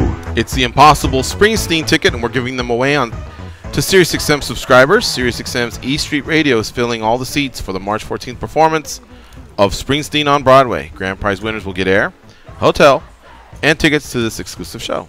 Official rules and to enter, go to SiriusXM.com/Springsteen. No additional purchases necessary. All right. I want to give some shout-outs here on the YouTube chat to the Human Moron. Yeah. He asks, MMA Junkie, is O'Malley the next Americani or the next Holloway? Thoughts? Not the next Holloway. Who can we compare him to? Well, no. I think he's just saying one or the other. Pick one. What's he closer to, being an Americani or a Holloway? Americani. See, I think he's got skills. Really? Yeah. I think he could be a Holloway. Trip up early on. Somebody's going to give him a loss, but on the ground he seemed pretty proficient the other day, and he strikes with the intent to knock you out. He seems pretty tough, and he's got a little bit of swag, man. Like, people really dig him. So I think he could hold up his end of the popularity side as long as he keeps winning. Fight-wise, I agree with you. I think he's really underrated. There's more there. Personality-wise, though, I would side with Amir Khan for being aloof, but I'm surprised they didn't put McGregor on there because I saw a highlight of someone doing literally like O'Malley's moves where he throws a left cross and then shows McGregor doing the left cross. O'Malley does a left kick and they literally almost like they're mimicking each other, like playing a game of horse, like basketball. Wow. And it was kind of crazy. I never realized it, but I'm sure they can give him matchups that will be suited towards him, but at the end of the day, I see him just being like a little better than like an Alex Caceres, someone like that. Let's see here. Shout out to Knuckle Up 101. Shout out to Full-Time MMA. He's loving the O'Malley hype. Andre Fedorov says hi. Hi back to you, sir. Hey. And Harish Thakur says, what about Habib versus GSP? One more. Don Piccolo. Hey, yo. Hey, yo. Habib versus GSP. You're way ahead of yourself. Habib has Tony Ferguson. Let's get through that first. And then let's wait and see what GSP decides to do. Predicting what GSP is going to do is actually a chore, honestly, because he says one thing, he does another. I think he's like McGregor, where he's just sitting back, waiting for things to play out, and then when he sees a favorable matchup, he's like, I'm into that one. Sorry, that's just the way I feel. And I don't blame GSP at this point because now he's mid-30s, and I think all the greatness is behind him. And so now it's just about making some money and picking the right matchup and getting on out. I think he feels like he should have made more and he didn't, so now he's going to exploit the UFC whenever he gets a chance. And, of course, we know that's been McGregor's plan from the very beginning. Actually, I think McGregor did want to be great and make money.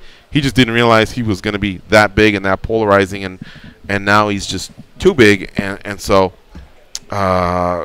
it's more about protecting it and exiting the sport. I think McGregor could probably give us 5 more fights and live with the fact that we were to exit 4-1. Of course, he'd love to go 5-0 and get the fuck out. But I think he even knows that at this point, with the big names that are left, like if he's going to pick a fight with GSP or Woodley, it's going to be their size that might be too much. Or if he's going to pick a fight with Nurmagomedov, it just maybe the grappling might be too much. Or, Holloway, maybe Holloway's actually improved more than he has. I don't know, but I think he can accept, hey, even if I were to just pick some fights here and there and get on out of here 4-1, he'd take it as a win because he captured 2 belts. He held them simultaneously for a few months. No title defenses I think he can get over, but just stacked paper. I think he would be like, yeah, what's up, bitches? Obviously, we don't know that, but for what it's worth, I could completely see that. But the crazy thing is, we could debate on whether or not that's Conor's mindset and get pretty close to that, but I don't think I could ever imagine like guys like the Randy Couture's or BJ Penn's when they're making their comebacks. Like, you never heard that. It was more about like, I want to challenge myself. I think I can get another title. I think I can, and I always appreciated kind of, I'm not saying one or the other, but I just kind of appreciate the difference of tone because now when we're talking about guys like Conor and GSP, it's more, even GSP is great and as, great of example, and then the time that he's put, in the sport that no one can ever take away.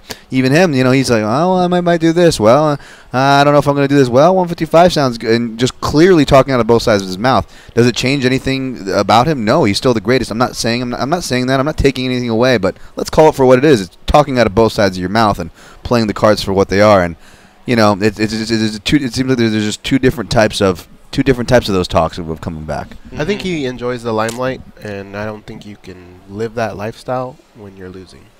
That's why I'm saying 3-2 would be not good for Conor. He would not like that one bit. If he were to go 3-2, if he has 5 fight lefts, I just feel like he'd be like, oh, like, how did I let this happen when I have so much control over the pieces on the chessboard that I can move? A lot of money. If he wins, loses, and goes out on a win, I think he's cool. Yeah. Give me 5 fights you think Conor could do. That makes sense. He's definitely got to do Nate? Diaz. It's got to happen, right? I think he could probably pick I think he's got 2 fun ones and 1 competitive one. I think he could pick the right time to go after Frankie, but at 155.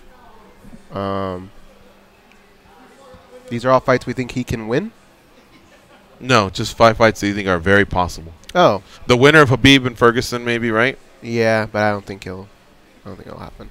I think the top 3 are Holloway again. He seems to be picking a fight with Holloway. I don't think that'll happen either. I think you're right. I think he honestly sits back and he waits for that wounded shark that he could still kind of pick, and then he goes for it. And I think it's smart. I don't blame him. Right. It's, Holloway. I don't even think the top guys want to fight Holloway, dude.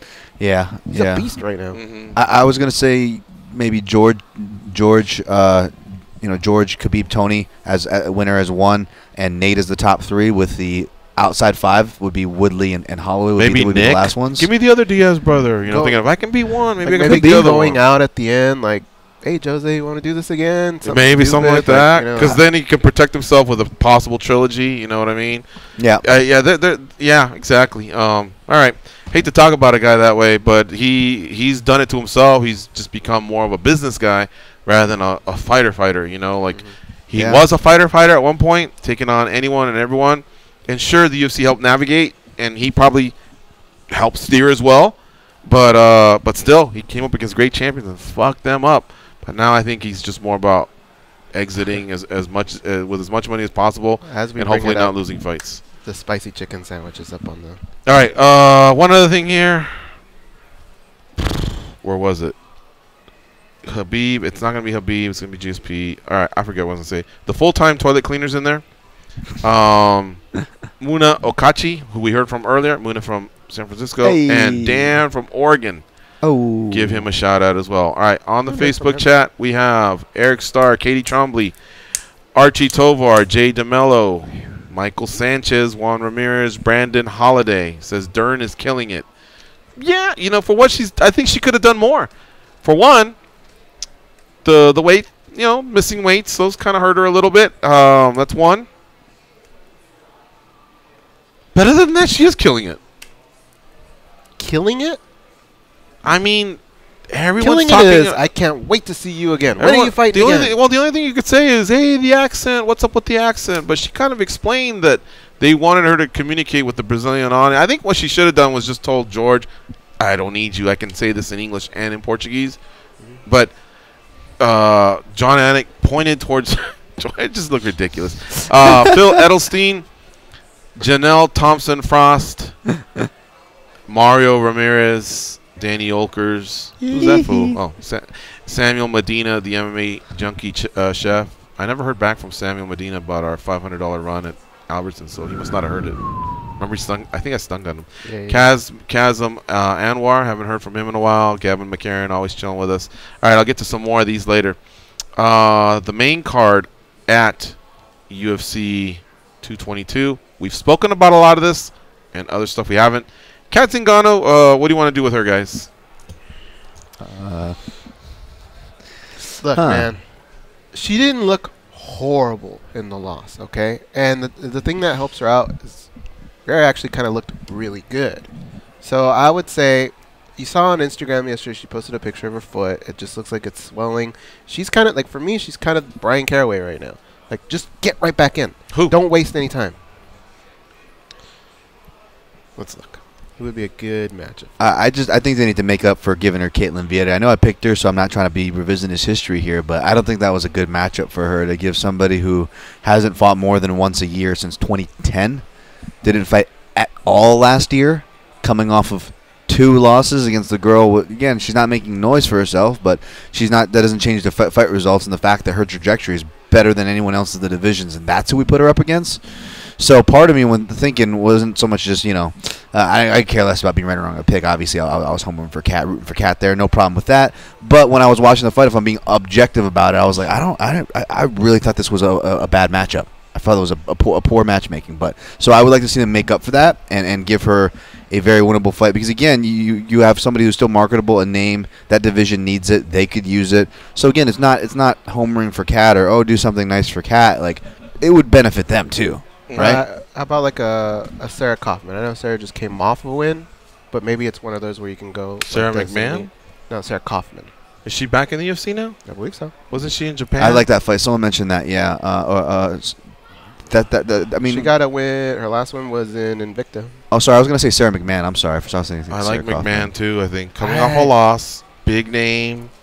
McMahon looked Kaufman great up until that moment. Kaufman won, right? I want to kind of I think you have 2 people that you still want to build, so I wouldn't put those 2 together.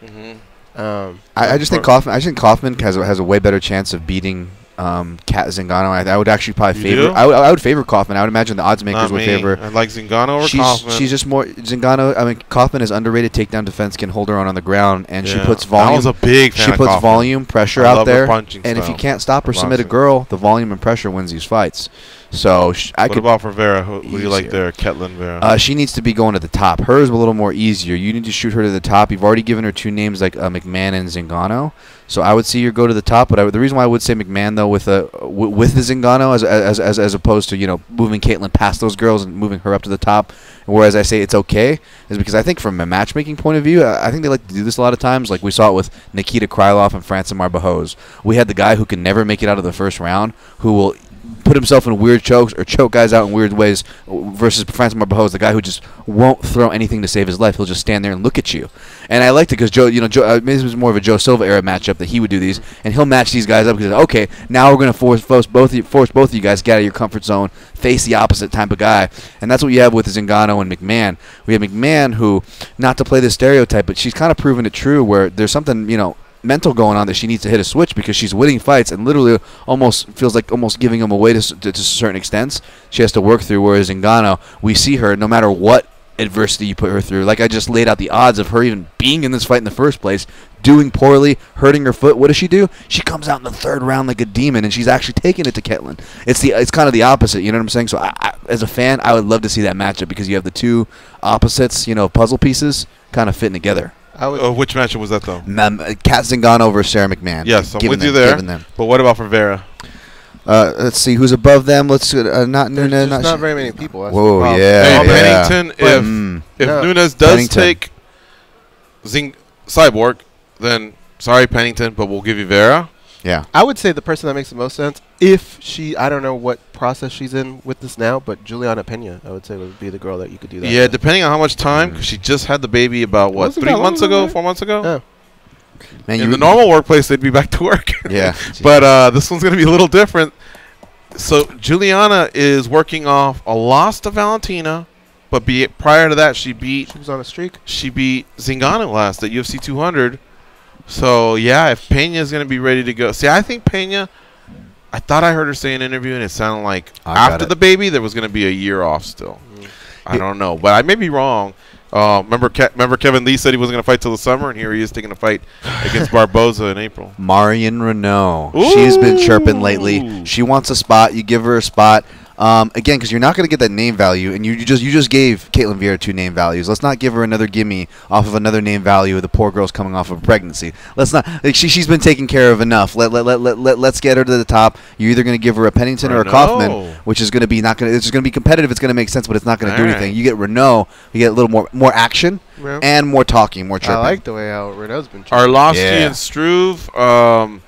I think they're just going to find another big guy for each one, and I don't know that either one. That's how heavyweight goes. I don't know that either one's like being pegged into specific spot. You know, either the guy coming off a loss or Arlovsky. It's just great to see him back winning and diversifying his game. O'Malley needs to get healthy first, but I don't want to give him. I think O'Malley, you need to navigate his career. I think he could be a star for the UFC. And Sukum Thought, just give him another tough fight. And I think we already know what we're doing with Ortega and Edgar. And then as far as Kunitskaya, maybe give Kunitskaya to Zingano if McMahon doesn't want her. But she will probably return to bantamweight. And I think she deserves now a good fight to make up for being, you know, tossed at versus Chris Cyborg. All right, we got to take a break. When we come back, we'll do the daily debate that we've been doing here for the last couple weeks on MMA Junkie Radio. The question is, we'll discuss this when we come back, but the question is this a rare week without the UFC show? How do you feel about the UFC's current schedule of events? I'll give you the answers, the results, everything when we come back. It's MMA Junkie Radio on SiriusXM, Rush 93.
They can drink Mentos-flavored Diet Coke without their stomachs giving a single fuck. They are Gorgeous George and Goes. And this is MMA Junkie Radio. Start your day with SiriusXM. Enable the SiriusXM skill on your Amazon device. Then tell Alexa to set an alarm for your favorite channel. And you'll wake up to the sounds of SiriusXM. With SiriusXM and Alexa, you can get the latest sports news each morning without picking up your phone or turning on the damn TV. All right, it is time for the daily debate. Today's question, I think it's courtesy of Dan Tom or Simon Samano. I don't know who to give credit to, but here it is. Today's at MMA Junkie Radio poll question. This is a rare week without a UFC show. That's right. There's nothing going on this week. How do you feel about the UFC's current schedule of events? The first answer is we need fewer.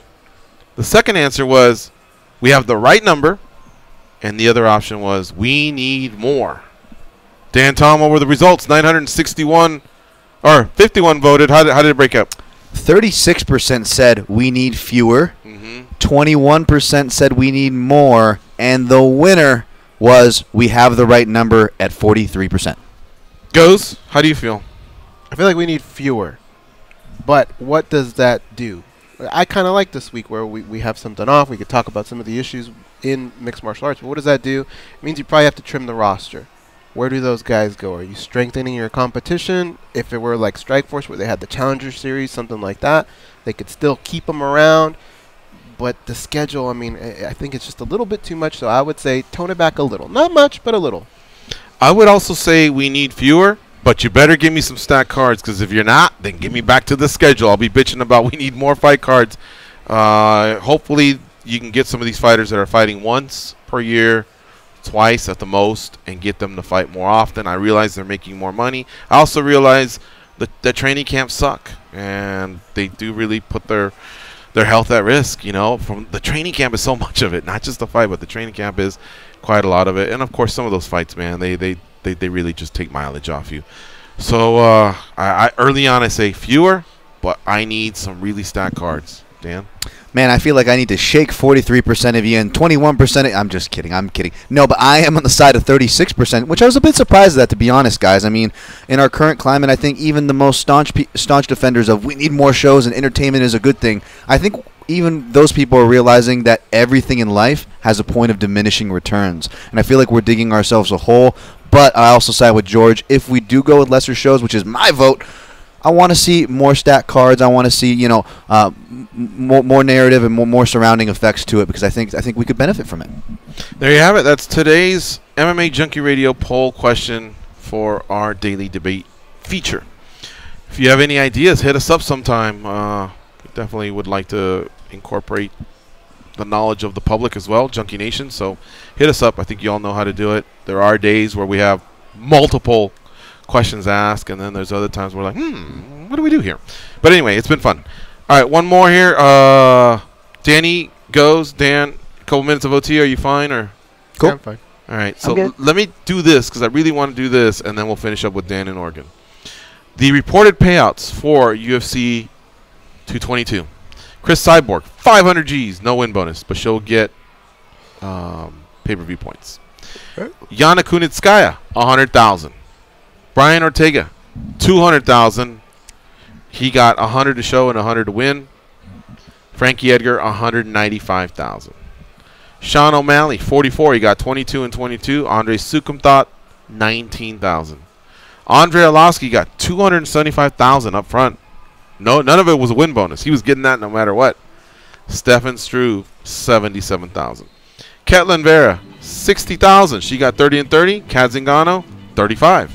Mackenzie Dern, 50,000. She got 25 and 25. Ashley Yoder just got 12. Alexander Hernandez, 26, 13 and 13. Benil Dariush, 48. John Dodson, 82,000, 41, 41. Pedro Munoz, 34,000. I should note John Dodson is a free agent as of right now, so hopefully he stays with the UFC. Sounds like he really wants to stay, but at the same time, I hope he has a productive free agency period for himself. CB Dalloway, 92,000. He got 48 and 48. Hector Lombard, 62. Zach Otto, 36,000, 18 and 18. Mike Pyle in his final fight, 55,000. Cody Stamen, 40,000. It includes 20 and 20. Brian Caraway, 21,000. Jordan Johnson, 28,000, 14 and 14. Adam Milstead, 12. Wow, Caraway, you'd think he'd be making a little bit more after all these years. I guess it's because he doesn't fight often, therefore he hasn't gotten into new fighter contracts, and hopefully he's got a big one coming up. You know, a good negotiation, and he can get a bump, because, like I say, he's been doing it for a long time. I think he should be doing better than 21,000. I imagine the win bonus would have matched had he won. All right, so now we are going to do a quick exit here for the SiriusXM audience. You get more combat sports and entertainment. The rest of you head on over to Facebook or YouTube for some quick overtime. You'll never be the same again. I'm gonna keep on the run. I'm gonna have me some fun. It cost me my very last dime. If my wind up broke, well, I'll always remember that I had a swing in time. You guys are clear for overtime. Hey, real quick, guys. Out of all those salaries, which one jumped out at you, good or bad? I mean, it's kind of classic, I guess, and it wasn't a big disparity. But the Sukumthal O'Malley, just seeing the guy with more UFC fights versus the hot guy they're trying to promote, get paid more off the bat. Just always jumps out no matter what. I think Caraway or Yoder. I thought Yoder's really low. Yeah, because look, Stamen, he was making 20 and 20. Caraway was 21 and 21. Caraway's ranked. He's WEC. He's UFC. Stamen just got here last year. But again, it's because he hasn't fought as often. He may have not reached that second or third or fourth contract. Who knows? I don't know how to explain that. Or maybe it's a Nate Diaz situation where he was making like 77 and 77, and then he regressed to a 20 and 20. This was only Caraway's third fight under the Reebok regime too, and his first one was like literally the second Reebok show against Eddie Wineland. Yeah, so it's kind of crazy. He's only fought 3 times. Oh in wow! Reebok. Okay. What would you think if there were? I think there should be some kind of rule where there can only be so much discrepancy in between pay. I think that would be fair. Conor wouldn't fight anybody, but I know what you're Yeah. saying. I know what you're saying. Maybe outside of a main event or something. Yeah. Like a base community kind of pay. Yeah, as long as you know that percentage. that Chris Cyborg and Conor McGregor and certain fighters are going to kind of be, like exceptions. That's interesting. But like yeah, this right here, Mackenzie Dern, a debut over Ashley Yoder. This is her third fight. That doesn't make sense. I'm stoked. But do you give credit to Daniel Rubenstein, the manager for Dern and O'Malley? He got them good money going in, and did Yoder and Sukumta, could they have gotten more, or is it just all about even if I don't know who Yoder and Sukum thought. Well, I know Sukum thought I think is with Jason House. So do they look at that and go, all right, guys, listen, we need to get you to this level. This is how we're going to do it. You see what I'm saying? Even though you're not a talker, you do want to make more money. Everybody will shake their head yes when they say, would you like to make more money?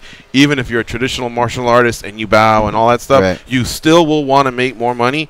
You may not obsess over it like others do, but you'll still want to make more. So should managers be huddling with their fighters and going, hey, this is what we did, and look at what others are doing. We need to get to that. Let's work to that together.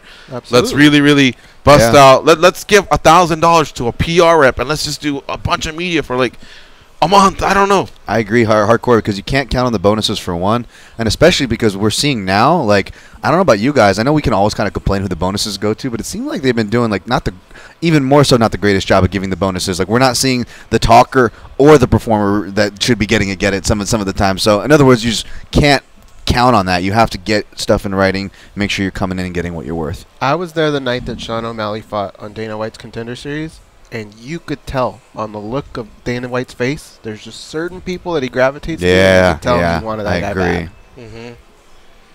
I'm happy for Arlovsky and Edgar to be making that kind of money. Their names are worth something, which is what I told Arlovsky when he was here. Your name's worth something, man. I'm glad you're still around, and I'm glad you're getting paid. And of course, every single person, I wish they were getting paid more, but this is the climate that we're in. You have, you're there to negotiate like a grown man or woman with representation, and you have to brawl. And sometimes you get it from the UFC, sometimes you don't. Now, other times the UFC will go, show me why you're worth it. And I think a lot of times the fighters just don't have an answer. But anyway, last call, and then we're out of here. It's Dan from Oregon. What's up, Dan? How you doing? What up, gentlemen? Thanks for coming for some overtime.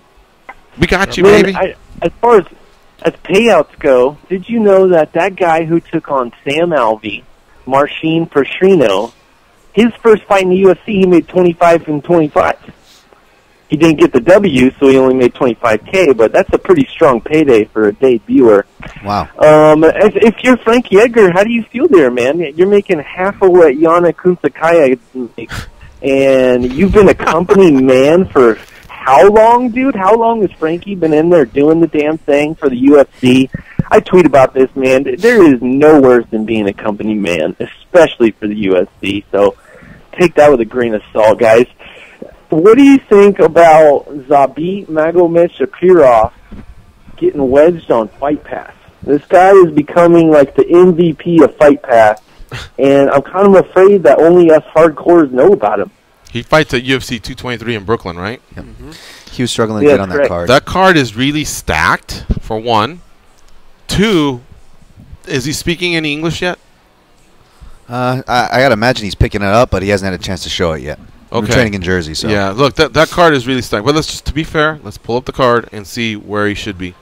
He's not going to be on the main card. Well, hold on a second. Ferguson, Khabib, Rose, Joanna, you're not moving there. You're not moving Chiesa and Pettis, and you're not moving Iaquinta and Felder. One could question, though, Moicano and Cater. You could, but I think the bigger problem here, guys, is the matchmaking is only a byproduct of the bigger problem for Zabit. The problem for Zabit is he's good And like Dan says, the hardcores know he's good, and if the hardcores know he's good, the other fighters and their coaches know he's good. So Zabit has been pretty vocal about this. He's had trouble getting fights. So when you have trouble getting fights, chances are you're getting a guy with no leverage that kind of is in for one way or another, kind of being forced to walk in there with you. So you're not getting the best fight. So you're not going to get a big name, and that's not going to help you get up the card slot, right, guys? Because it's all about the pairing. That's what we were talking about when we were doing matchups just now. So if he's not going to get a legitimate pairing, it's going to be hard for him to get a card slot. And from what I hear, Dan, it was super hard for him just to even get on this card. That was coming from Mark Henry, Ali, and all sorts. They were trying to pull major strings just to even get him on there. But yeah, I feel you, man. I feel you. I think if they really wanted to showcase him, they could put him on the main card, believe it or not. Yeah, they could, yeah. I like Carolina and Felice leading in as the main event on Fight Pass. Marino and Borg, solid fight. That could be main card. Okay. Lazan and Groots deserves to be prelim on the Fox. Yeah. Rawlings and Evan Smith. That could be Fight Pass. That should be Fight Pass. And I think Dunham and Tazimov should be prelims. But, again, Dunham and Tazimov have skills. They really are good fighters. And Evans turned things around. His record is solid. Tazimov's got a really, really good record. It's a great fight. But, again, is anybody running to get their fight kit? Is anybody tweeting them and retweeting them or running to their social media to see what did they do next? What did they say next? But they also want you to pay for Fight Pass. Like, they have to put things on there that you're going to want to watch. It's not detention. Mm-hmm. That's true. I don't know. Maybe this will be his coming out party, man. But a little bit of English will go a long way, Dan from Oregon. Man, you look at that, and that's a Fight Pass card that Eric Winter used to put on. That is geared 100% towards all of the international fans that are out there. The Russians are actually going to be awake for this. They're going to be able to see Magomed and Tazimov and Lobov, and then maybe they'll wake up in the morning for Habib. But if I was a Habib fan in Russia, I'd be up drinking vodka all night long. I don't know about you guys. And on that note, did you guys see KSW 42? Did you see that super fight and what went down with Khalidov and Nurkin? I didn't see it, but I saw he lost. What happened? Oh, dude, that was the best fight of the whole day, of all Saturday. That was the fight of the day. I gotta go back and watch it. Khalidov is taking on the bigger man. He comes in there. He's faster. He's working his hands, but you can tell when Nurkin hits him, he's hitting with some power that you might not have seen very much. And they get all the way into the third round. I'm telling you, go watch that third round. If you don't watch anything, take a minute and a half out of your day. Go watch the third round of Khalidov versus Nurkin because it is madness.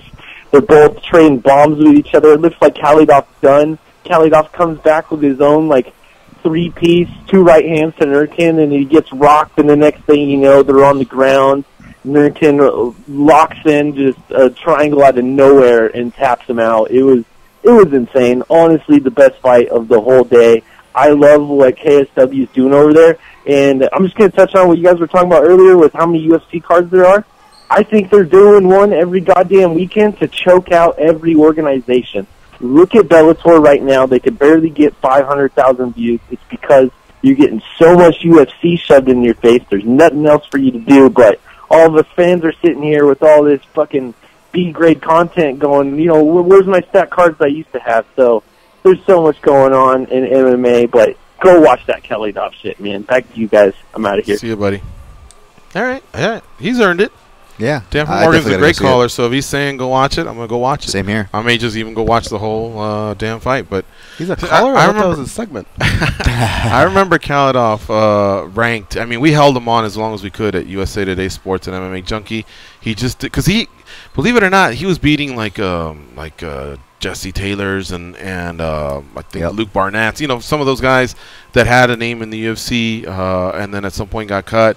So, you can kind of connect the dots a little bit. He had, a win streak. He was popular in Poland for sure. And so he hung in there in the rankings. But, when you're just not consistently fighting the best, you have to, at some point, you just get squeezed out by other guys that are, And so he dropped to honorable mentions. And then after honorable mentions, that was it. I hadn't heard much of him, but I knew he was still there. And I saw that he did take that loss. So I had to look up and see what else everyone was doing. Like Ali Bagutinov, he fought at Fight Nights Global, and he won. That's 3 in a row for him at flyweight. He just can't move ahead of Ortiz, though, because Ortiz has been winning. And, again, Ortiz is just fighting at a higher level. And then the other fighter that was outside was outside the organization was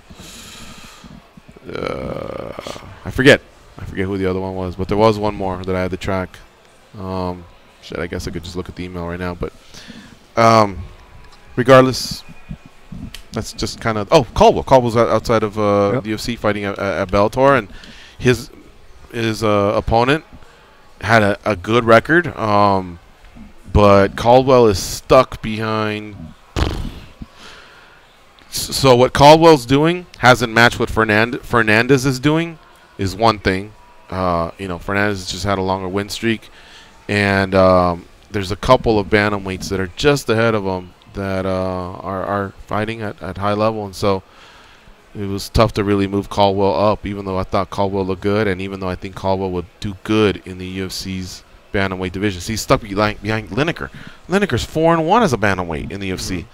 He has to lose a fight before Caldwell can move up, and then you get to Fernandez. And Fernandez just had a better run as a champion of another organization, So yeah, that's that. All right, we got to get out of here. So thank you all for listening and tuning in for a few extra minutes of overtime. Nothing else you want to touch on?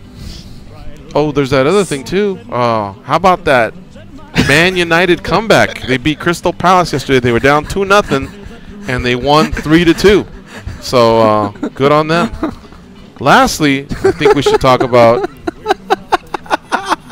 I have all the time in the world. Let's keep talking. Let's Dan keep going. Tom's got to go pee. Danny, you have any water music in the background? He's already been hitting me on the Facebook chat with a bunch of water pictures. I've been sending him water He's pictures. torturing me. He's torturing me. They're ganging up on me over here, Gigi. Are they? There's droplets. There's a waterfall. I was trying to figure out what the hell was going on, and I saw him over there dancing. Right. I was like, okay. We got to get on out of here. For Danny and Dan and Goes, I'm George. Have a nice day. Go out there, be champions. See you tomorrow.